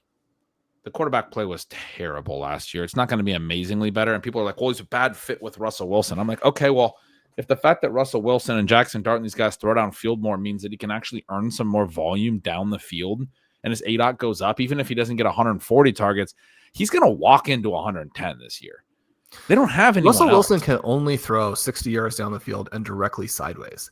And one of those two things, Wan'Dale Robinson specializes in. He does do one of those things. I mean, there's not a lot of target earning on this team at all. Theo Johnson, people talk about him, 11.7% targets per route last year. I mean, he's not a guy that earns volume. Darius Slayton, 13.2. Vertical receiver, doesn't earn volume. He's 13.6 the year prior. He's had some years that have gotten as high as like 17%, but nothing meaningful. Jalen Hyatt never really panned out. There's not anyone else in this past, the running backs, and they may step on Wan'Dale a little bit if Scadaboo's like a real stud, but this is the take has been there since I did projections. I went through the projections and I'm like, this is a pass game that Wan'Dale Robinson is going to step into 100 targets again easily and maybe go for 130 again. And people are refusing to draft him. So I'm glad we got him. I actually think it was a very justifiable pick, even though his efficiency is even worse than Stefon Diggs. I don't think that it's super relevant at this point. And you know that I'm not on board with that pick. But I do want to point out that Wan'Dale Robinson had, and I don't have the numbers in front of me, but I've written about it multiple times on the site. He had a sensational college season that, among other things, featured down the field targets. Yep. A guy who drew as many targets as he drew last year could potentially still have a season down the line where he draws targets more down the field. And I mean, he's tiny, but for a little dude, he does have some wiggle, which I think, again, could manifest more in a more functional offense, right? So much of what he does has been stripped away by how poor the quarterback play is. I don't think that Brian Dable is doing any favors either. And obviously he's still there. So we're going to have to work through that. Then the disheartening thing, or the heartbreaking thing that happened in the interim, is that Malik Washington went, and not even to our guy who's taking 2 picks in between us every time. Jatavian Sanders goes there. Torrey Horton still out there. I'm kind of earmarking a spot in my head for Keandre Lambert-Smith. I think you should take whichever of the 2 Broncos now for sure that you prefer. We probably won't get both, so we get Franklin there. Yeah, no, Malik went. That was a bummer. I forgot about Jatavian Sanders. We're not having a great draft as far as just sort of circling back on some things. We do have Bowers, but it wouldn't have hurt to get a second tight end there. Rashad White is another one that at 15-11, I mean, I'm not into it, but man, if Bucky Irving goes down, Rashad White's worth the 15-11. You know, that would have been a running back that at this price, we probably could have tacked on as well. And frankly, may have been using somewhat early if like Jakori, Kroski, Merritt's not playing a lot, Tootin. I think Sampson is going to be a really playable guy early. They get the Bengals in week 1, and man, that Bengals rush defense looked bad all preseason. I think Dylan Sampson and Jerome Ford are both like reasonable week 1 starts in a game that the Bengals are going to score points, and the Browns are going to play fast behind them. Joe Flacco's probably going to complete 15 passes to the running backs, probably throw 65 balls. It's going to be one of those week 1s. I think the Browns are going to be how excited are you to see the Bengals put up a bunch of points on the Browns and then Joe Flacco throw 50 passes and Jerry Jeudy gets 25 targets week 1? Yeah, I mean, it sets up very, very, very nicely. I think that those passes, those dropbacks you mentioned for Flacco, if the game script goes in a certain way, and we're talking about 15 targets spread between Jerome Ford and Dylan Sampson, there is a lot of fantasy goodness embedded in that Cleveland Browns offense. Yeah. That'll be a fun one for week 1. I'm excited about the Bengals playing against them, especially if you have a team like the Browns with Flacco that are willing to chuck it a little bit, because the Bengals offense is going to score. They looked really good in the preseason. They did not want to start slow this year. They played their guys in the preseason more than almost any other first-team offense and looked dialed. And their defense looked catastrophic. Just so bad. They were giving up gash run plays against every team. It's going to be fascinating to see how their season goes. I don't know that their defense is necessarily going to be quite that bad. They did get Hendrickson figured out, right? And so they got him for the regular season. And that obviously significantly positively impacts their whole defense. But Shawn, what do you think about this team? I love that we got Fields. When you were suggesting Fields, it was because you forgot we had Daniels. Is that right? Yeah, I mean, just very straightforwardly forgot. Yeah, okay. I was kind of confused throughout whole. We tend to talk about how you should never get done and not like your draft. And frankly, we're going to like this draft. But I think sometimes people want us to come through and evaluate our drafts and be like, oh, we should have done this differently. We should have done this differently. Right? Like, no, we don't think we should have done a lot differently because we're prepared for the drafts. We've done a ton of research throughout this season, which builds on research of many years playing. I don't think it takes too much to be like, we could have been more present in the actual draft room for this draft. Maybe the answer, Shawn, for this one is we just shouldn't have drafted tonight. Instead of what could we have done differently? Not drafted. Not drafted. It's been you say that. I'm looking at this team. I'm also like, we're going to need some big performances from some individual players, or we're going to get buried in week 1. But in the end, I mean, we're still going to love this team. And part of what happened too is that, Ben, every once in a while you run into draft rooms that are just completely and totally loaded. I thought maybe this actually would be a decent time in the last week because some of the drafts in the last week are super soft. And when you have that, you get pretty excited. This one was not super soft, which also contributed to some of our difficulties. But I mean, you got to be able to draft in good rooms. I said at the beginning, everybody only gets one pick. It's the same as anything else. Yeah, we should have done a little better job at some crucial moments. Oh, that's definitely the case. I'm going to wear quite a bit of that one, Shawn. I think the Fields pick was the one that I was asking if you had forgotten about Daniels, but I was talking about Diggs until there was about 10 seconds left, and you were just like, "Do I click Fields? All right, I'll click Fields." I don't think I said anything productive at that point in time. That's where we should. I was actually looking at the quarterback options because I'm like, oh, the guys we wanted, they went a little bit earlier than usual in this draft. Like, we're not going to get a quarterback at all. Then we drafted a quarterback in round 4. Not our best performance tonight. It's been a long week. But we got Wan'Dale Robinson, which, I mean, I really talked you into, and now that he's on the roster, I'm doing the thing that you said I would have done if we took like Jordan Mason over Jakori, Kroski, Merritt, or Diggs for that matter. I probably would have done the exact same thing after the fact. I would have been like, man, we should have just taken Malik Washington or like something better than Wan'Dale Robinson onto the roster. You, of course, are thinking, yeah, I knew that you would say that after the fact. But Wan'Dale Robinson, 8 targets week 1, 32 yards.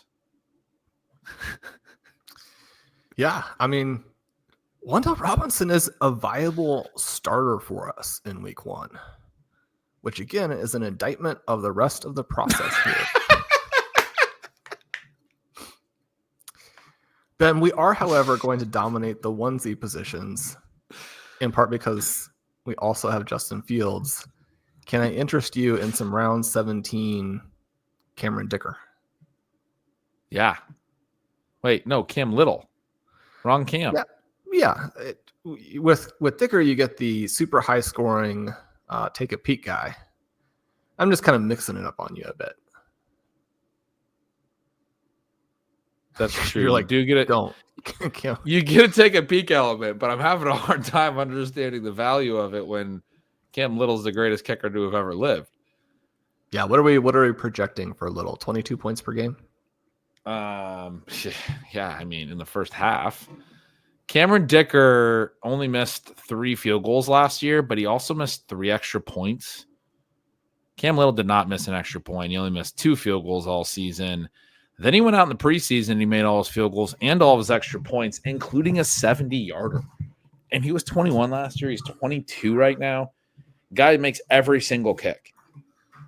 Doesn't miss. Wouldn't know how to miss if you asked him to. Just saying. I took Cameron Dicker off the out of the queue. I mean, you can't miss 3 extra points. He goes there. I'll tell you who else is available, where if he has a tough field goal opportunity in crunch time, like in the AFC Championship game, I'm not remotely concerned. But if that's an extra point, I'm terrified. Even though I don't think he's actually missed that many extra points, but Harrison Butker is another one of these guys. Well, Butker,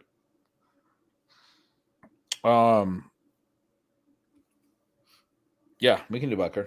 We could have done Dicker too, but he went. I'm just being silly at this point. We get the early KC defense selection from the Hammerheads, which is interesting because they usually are available pretty late. But that obviously is to take a peek there. Well, Ben, oh wait, did Pat Bryant never go? Bryant never went. He's at the top of our queue. Yeah. Okay. Well, we're up. Okay. You should take him. So you can tell how pear-shaped things went in this draft that Ben by round 16 and 17 was like, yeah, we should take 2 Denver Broncos receivers. I love the use of pear-shaped there, but yes, we are at the point where there aren't targets. I mean, Malik Washington went before a 16th round pick. It's brutal. Yeah. I know the main thing you've been thinking over there is that this is at least one draft in which we are into round 17, and Shawn is yet to mention Jarquez Hunter, who's going to come into the 18th round discussion, isn't he? I just looked at my running back list and realized that Jarquez Hunter was coming up. It's so funny because every target has gone except the ones that you always want to take. No one else likes them, Shawn. So our running back room is RJ Harvey, Jakori, Kroski, Merritt, Bashal Tootin, Dylan Sampson, Keaton Mitchell. That should be an elite group for week 13, 14, 15, 16, 17. Do you have any concerns about it for the first month? Do you think we're going to get enough production there? No, I'm pretty concerned. I mean, I think Sampson is going to be good early. I was talking about him. And maybe Jakori, Kroski, Merritt is just in that great role that people are envisioning. And so I think we'll be able to play RJ Harvey right away from week 1. But I think we're kind of trying to find a second one between those two. I'm probably not expecting a ton of early work from Tootin or Keaton Mitchell. I do think they're going to get some touches, and people are thinking they're going to get 0. Like in a total bind, you should be able to play them and hope for an explosive play because they're both explosive play guys that, you know, if they got 4 or 5 touches could potentially still get you 60, 70 yards. But no, that's why I said the name Rachaad White in the 15th round after the fact. But I was, thinking there's a guy that probably is playable at certain points.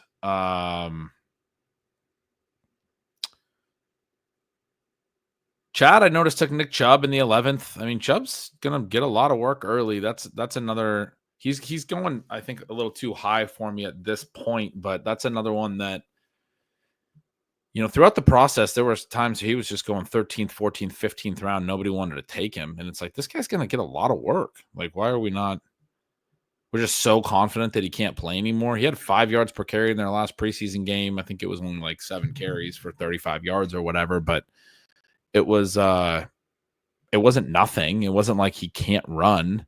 I don't know. I'm vaguely interested there, but I don't see a lot that we can do about this question in terms of who we could add to the running back room. Yeah, it's really a matter of, if the Rams suffered an early injury, then Hunter would help. Otherwise, you just have more stashes, which doesn't alleviate the early season problem. And obviously, at this point in the draft, you're not. Can we play Wan'Dale Robinson at running back? I don't think they're going to give him that positional eligibility. Ben, I did want to ask you about Elijah Arroyo. He's been a faller recently. People know AJ Barner is going to be out there a lot, and I've not wanted to draft him most of draft season because for most of draft season, he was more expensive than Fannin and very clearly not as good a play. Now that they have flipped and Arroyo is so cheap on a team with Brock Bowers, does that interest you at all? I mean, maybe. Why would the Bowers thing? Well, we're going to play Bowers so we can watch Arroyo for a while. Oh, gotcha. So we would I was going to say why him instead of Pat Freiermuth, but that sort of answers the question. We get a little bit of a better look at Arroyo. Sure. It's fun to get exposure to this kind of a guy here. Sure.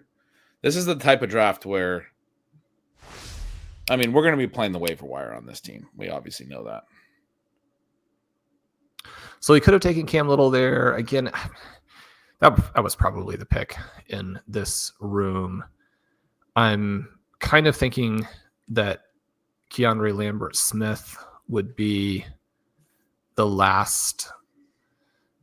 Well, we have 2 picks left. One will be a kicker, and one will be either Keandre Lambert-Smith. The other people I have in the queue are Pat Freiermuth and Jarquez Hunter. Add Trevor Etienne here.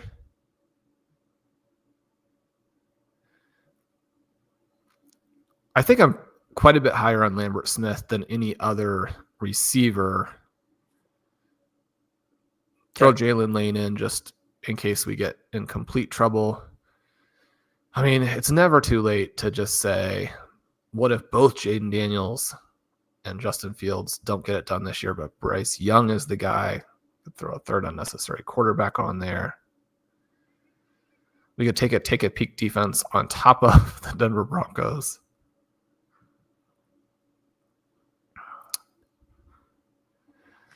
Cam Little goes off the board. Shawn, we just lost the draft. I thought this team was going really, really well, but we unfortunately lost Cam Little. Everything about this team had been going so swimmingly until the point where our preferred kicker didn't make it back to us. Probably not a huge surprise that we blow it here. I really like Chris Boswell.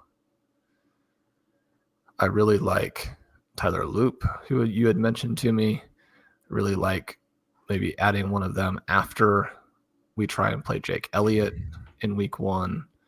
So that'll give us a little diversification. Ben, I was talking a little bit about the exposures. The exposures at kicker are Cam Little, Cameron Dicker, Cam Little, Cameron Dicker, Jake Elliott, Cam Little, Harrison Butker, Jake Elliott, and then Jake Elliott, Harrison Butker, Cam Little, Harrison Butker, Cam Little, Evan McPherson. The theme there is take a peek, guys, or Cam Little. Is there a theme there? I didn't notice one. It seemed so varied. It's like that Evan McPherson team is like, what did we do that we got Evan McPherson? How did we get here? What is happening? Oh man. Yeah, Boswell's the next guy. I made a little kicker rankings for our league. Boswell's the next guy in my rankings right now. Can you guess who my kicker 1 is? Ahead of Brandon Aubrey, who's kicker 2. I'll just give you a little hint. Is it Will Lutz? Are you thinking that the Denver Broncos are going to lead the league in scoring by 100 points? You nailed it. Will Lutz. No, he's on the list, though. He's kicker 8. It was Cam Little. And I had Cameron Dicker as the third kicker. I was just being a smart aleck about the I was a little bummed to see that miss extra point thing. But, yeah, Boswell. Butker in that next group. Butker's a good one. But he went. I like for the Vikings, Reichard. He's a young dude. And the Vikings are going to score. Will Reichard. I mean, if we take him, I know he will be inactive week 1, but Afton Chisholm is kind of intriguing to me. Yeah, let's take him. I'm serious. He can be our add-in guy after we. He's another Eastern Washington dude. I got some.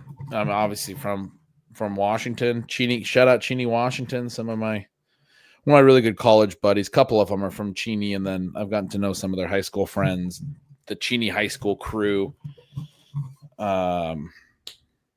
Great guys. Couple of them big Eastern Washington fans. So I've heard a lot about Afton Chisholm.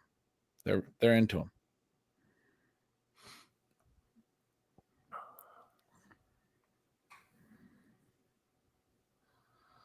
Let's see here.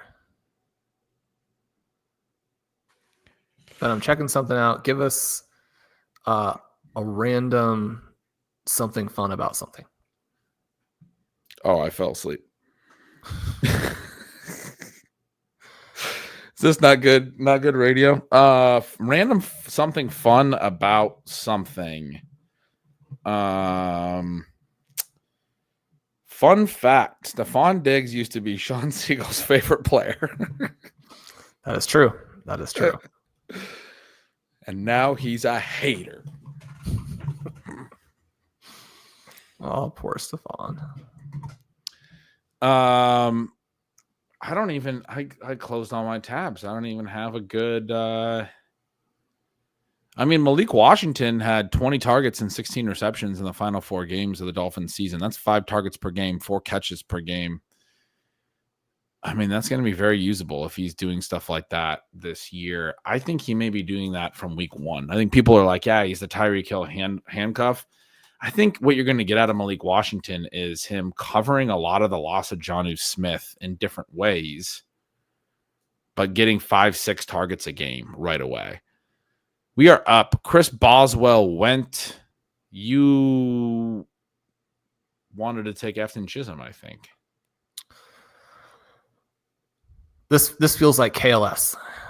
Can you talk me off of him to Jarquez Hunter?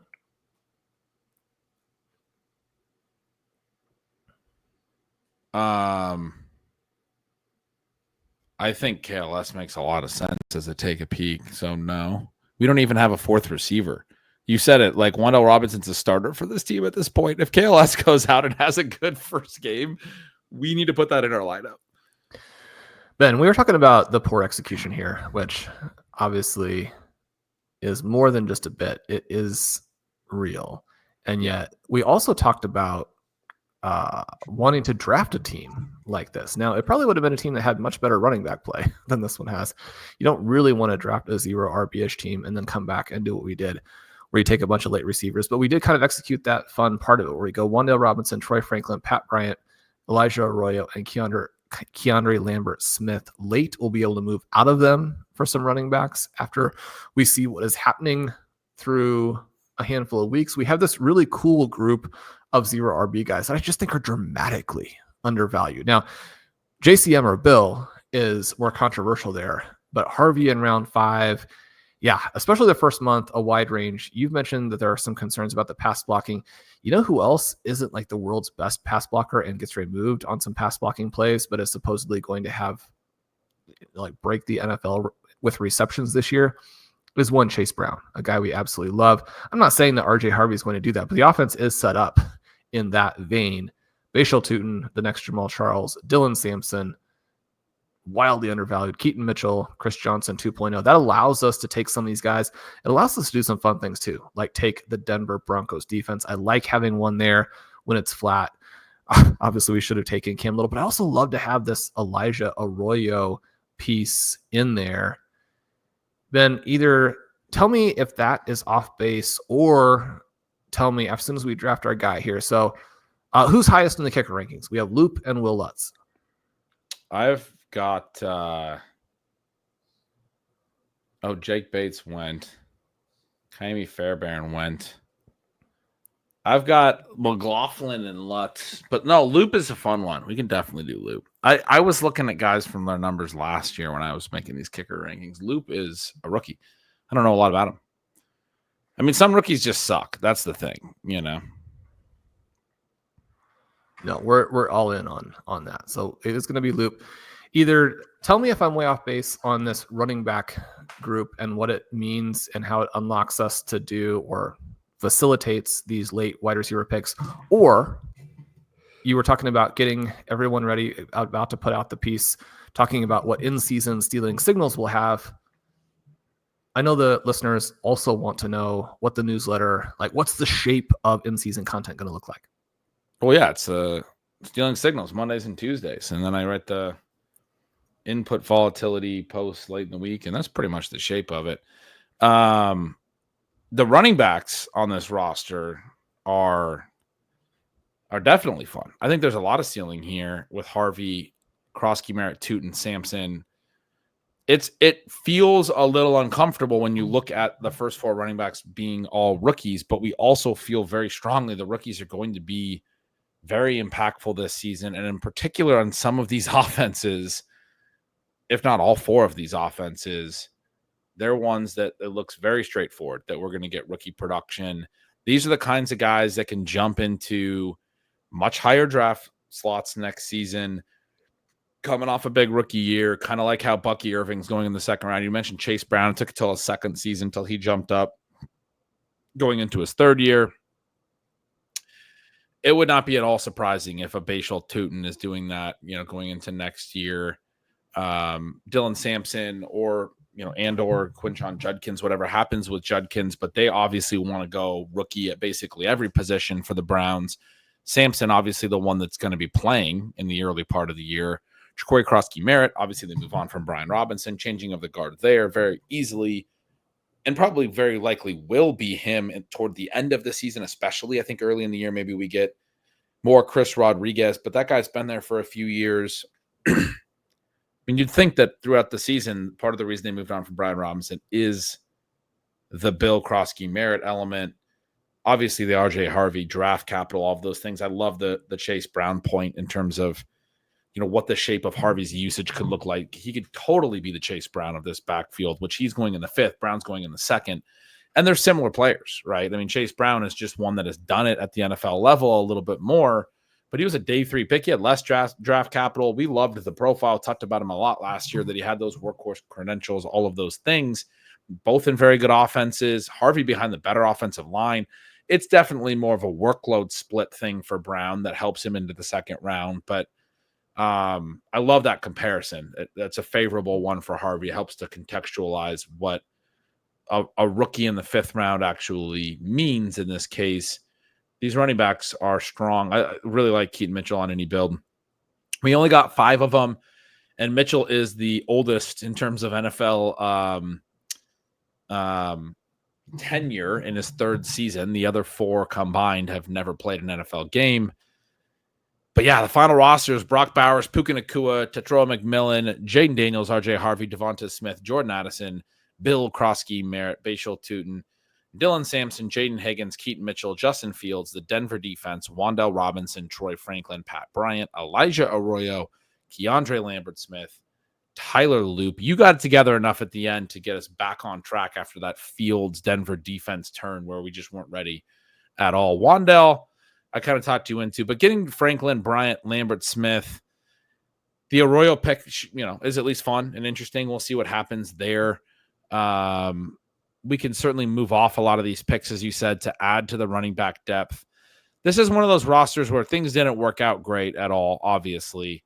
At the same time, every team you build is a living, breathing team throughout the season. This is one where a lot of the swings we made in the second half and in the late part, the reason we went Denver defense where we did, we've talked about it a little bit. I feel like more off the air than on the air. But if you're in a position where you don't know really what you want to do in the 13th or 14th round, and you can get a defense as good as Denver that starts with, I think it's the Titans in a rookie's first career game, and they return home for another very favorable matchup.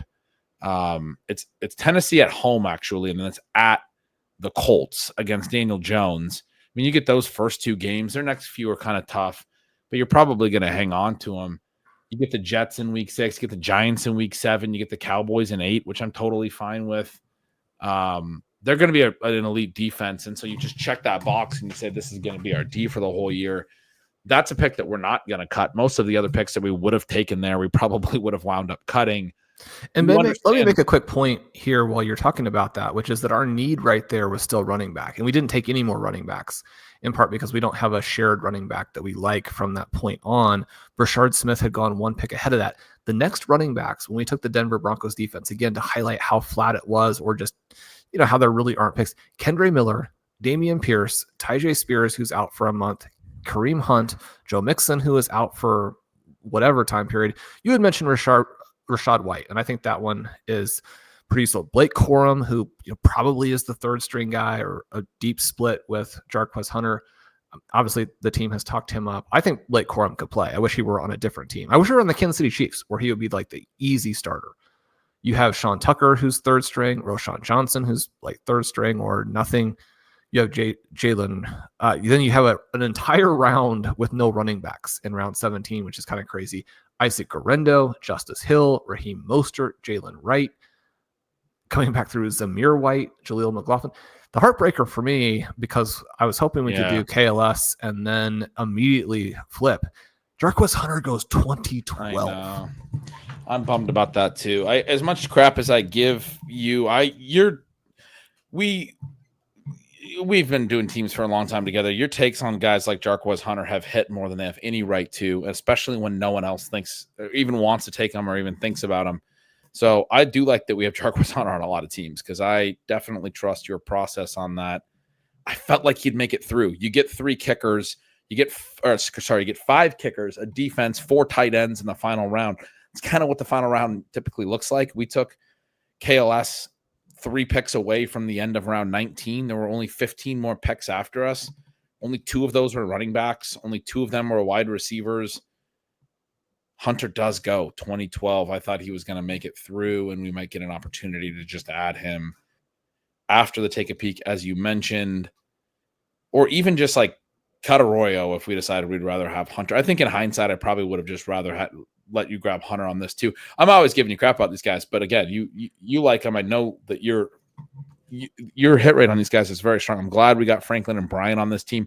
If we're going to do a build where most of the guys, like you said, our shared targets are getting taken early, Malik Washington goes in the early 16th, et cetera, then whoever the targets are that make sense, I think, are the ones that need to get on the team. And this was a great situation to get some of the dudes that you like a little bit more than me onto a build, because I didn't like anyone necessarily.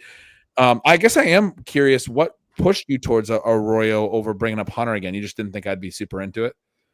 Well, we have a lot, and yeah, I certainly always want to be fair about these, especially when I'm the person actually clicking them. You can abuse that power. So I just want to make sure we're doing a good job. You got Franklin and Bryant, and you were like, I can't make him take Hunter. It'll be 3 straight rounds. He'll never let me hear the end of it. Yeah, all right. I should have. I forgot about Hunter when you brought up Arroyo, and then after Arroyo went, there was a moment where I was like, oh, we should have taken Hunter there. And then we came back, I said Hunter, but I was going to say Hunter, but you had brought up Keandre Lambert-Smith, and we only had one more non-kicker pick at that point. I do think KLS was a good pick for this build, as you had said several rounds earlier. I mean, we have Puka, McMillan, Devonte Smith. We're going to start all those guys week 1 regardless. But our wide receiver 4 is Addison, and our wide receiver 5 is Jaden Higgins. And we talked about those running backs, where it's RJ Harvey, Bill Kroski, Merritt, Bashal, Tootin, Dylan Sampson, Keaton Mitchell. We're not flexing out of there probably in week 1. So Wan'Dale Robinson in round 15 may actually be that other starter if we don't get a good take a peek out of KLS. And if we do get 15 points out of KLS, I think we're starting him, right? Yeah, I think so.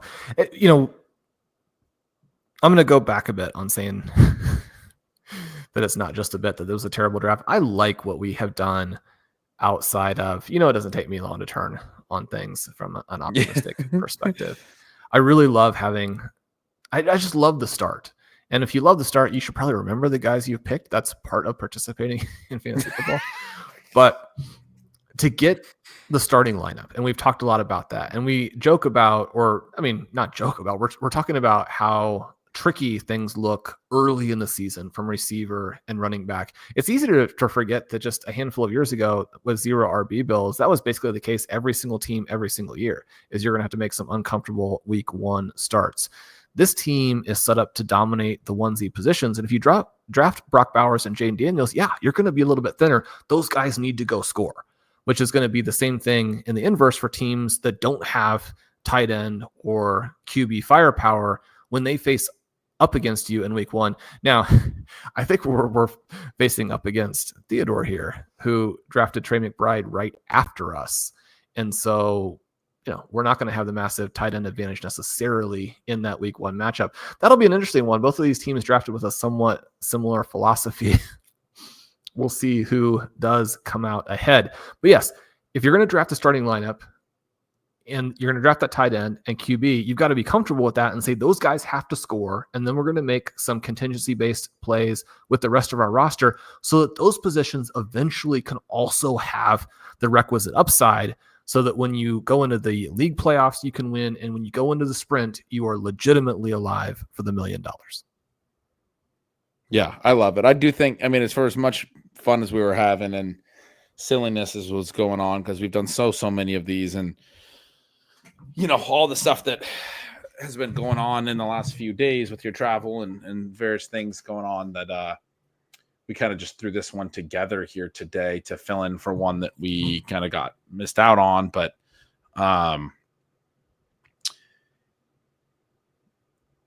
so that was my reasoning for us being a little bit silly and not being necessarily on point here. But I do think what you were saying is how I was thinking about it as well, which is, even though, several of the picks in the middle rounds, Fields in 13, whatever, several of these aren't, the best picks that we could have maybe taken, although I don't think there's several of them. The Kroski Merritt one, I think in the end does work quite a bit. And I think you were right at the time to say that when I looked back on it, I wasn't going to want Jordan Mason or want Diggs. Even though I'm saying that I don't know who are starting week 1, I don't really care. I think I want Kroski Merritt now that I know that we have Tootin and Sampson and Mitchell, and you have all these upside swings. And what's the point of Mason? I just, or Tracy was the guy we were talking about. Tracy would have helped us get off to an early start, but I don't mind that gamble. And I think you said it really well that this used to be the deal with 0 RB teams, as you were gambling in week 1 at RB2 every single year. That was Dylan Sampson in week 1 this year is a better play than most of the 0 RB guys we were starting in like 2021 or 2020, like in some of those years. But we get a lot more, like a softer element to the running back position these days. Bowers, Puka, McMillan, Daniels, RJ Harvey, Devonte Smith, Jordan Addison. These are good picks that we like, even when the draft doesn't come together exactly the way that we like, and we don't think we did 100% the best draft we could have. And also, it was a tough room. You said it was a loaded room. We weren't really sharp, and a lot of the good drafters took a lot of the good picks. And so that made it harder for us to, quickly and easily decide on some of the stuff. Like the Kroski Merritt pick came from a Charbonnet snipe right before it. There were several of those types of situations throughout the draft, and you tip your hat to your competitors and all those things. But at the same time, I look at this roster just like you did, and I don't actually dislike it. I like all of the players. We have exposure to all of these guys in so many different builds. Anytime we walk out of a build with like 3 straight picks, similar to Kroski, Merritt, Tootin, and Sampson, I want all those guys. That's that group of running back that we're trying to get all of them, and that might be my 3 favorite of them, honestly, other than, Blue and Scadaboo are the other names that are a part of that group of rookies that go in that range. I probably like Tootin and Sampson the best, if I'm being honest, and Kroski Merritt obviously goes a little bit above them. And anyway, to get all 3 of those guys on this team, to throw Keaton Mitchell on this team, to add another Jaden Higgins share, who we're not quite as heavy on as maybe Luther Burden. There's so many fun players on this team still.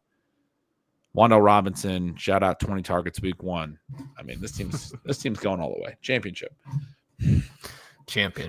And some people might be interested in that Addison pick. It's fascinating because he was an easy one for us. Jakori Kroski Merritt, who was a little bit below ADP. And so, frankly, there have been arguably a value. a little bit trickier. I'm looking at that McMillan selection in round 3 and saying, who can give us that level of production in week 14 so that we win the league? Because that is very, very important to us. I hope Addison is able to be in that mix. And certainly by that point, you're expecting Jaden Higgins to either be a fixture in your starting lineup or someone who maybe you even cut at some point if he's not emerging, right? If it is actually Christian Kirk, or the offense is just as bad as it was last year and won't support anyone other than Nico Collins. But again, that's why you want to have the pathways, the guys who don't move the needle and you would never really want to start, you don't want to put on your team. So, and you only didn't mention Wan'Dale Robinson there because he also has a week 14 bye. It's unfortunate, but he would have obviously been a part of that answer. You get to week 13 there. You got to win the semis before you can win the final. And Ben, if Jackson Dart is not pulling the trigger to Wan'Dale Robinson at that point, then things will have gone disastrously wrong for the New York Giants. This has been a special FFPC Main Event edition of Stealing Bananas. We hoped you enjoyed it. And yeah, it'll be a lot of fun when we can replay this broadcast after we've won the $1 million. I'm Shawn Siegele. With me as always is Ben Gretsch. He explained what you get for in ceiling signals, but that is not really the case. You get the 2 most important articles in all of fantasy football on Monday and Tuesday, and additional great work and input volatility later. We'd love to have you guys over RotoViz. Coupon code RVRadio 2024. No, this is 2025. RV Radio 2025 at checkout for 10% off your 1-year subscription. We love you guys. We'll talk to you soon.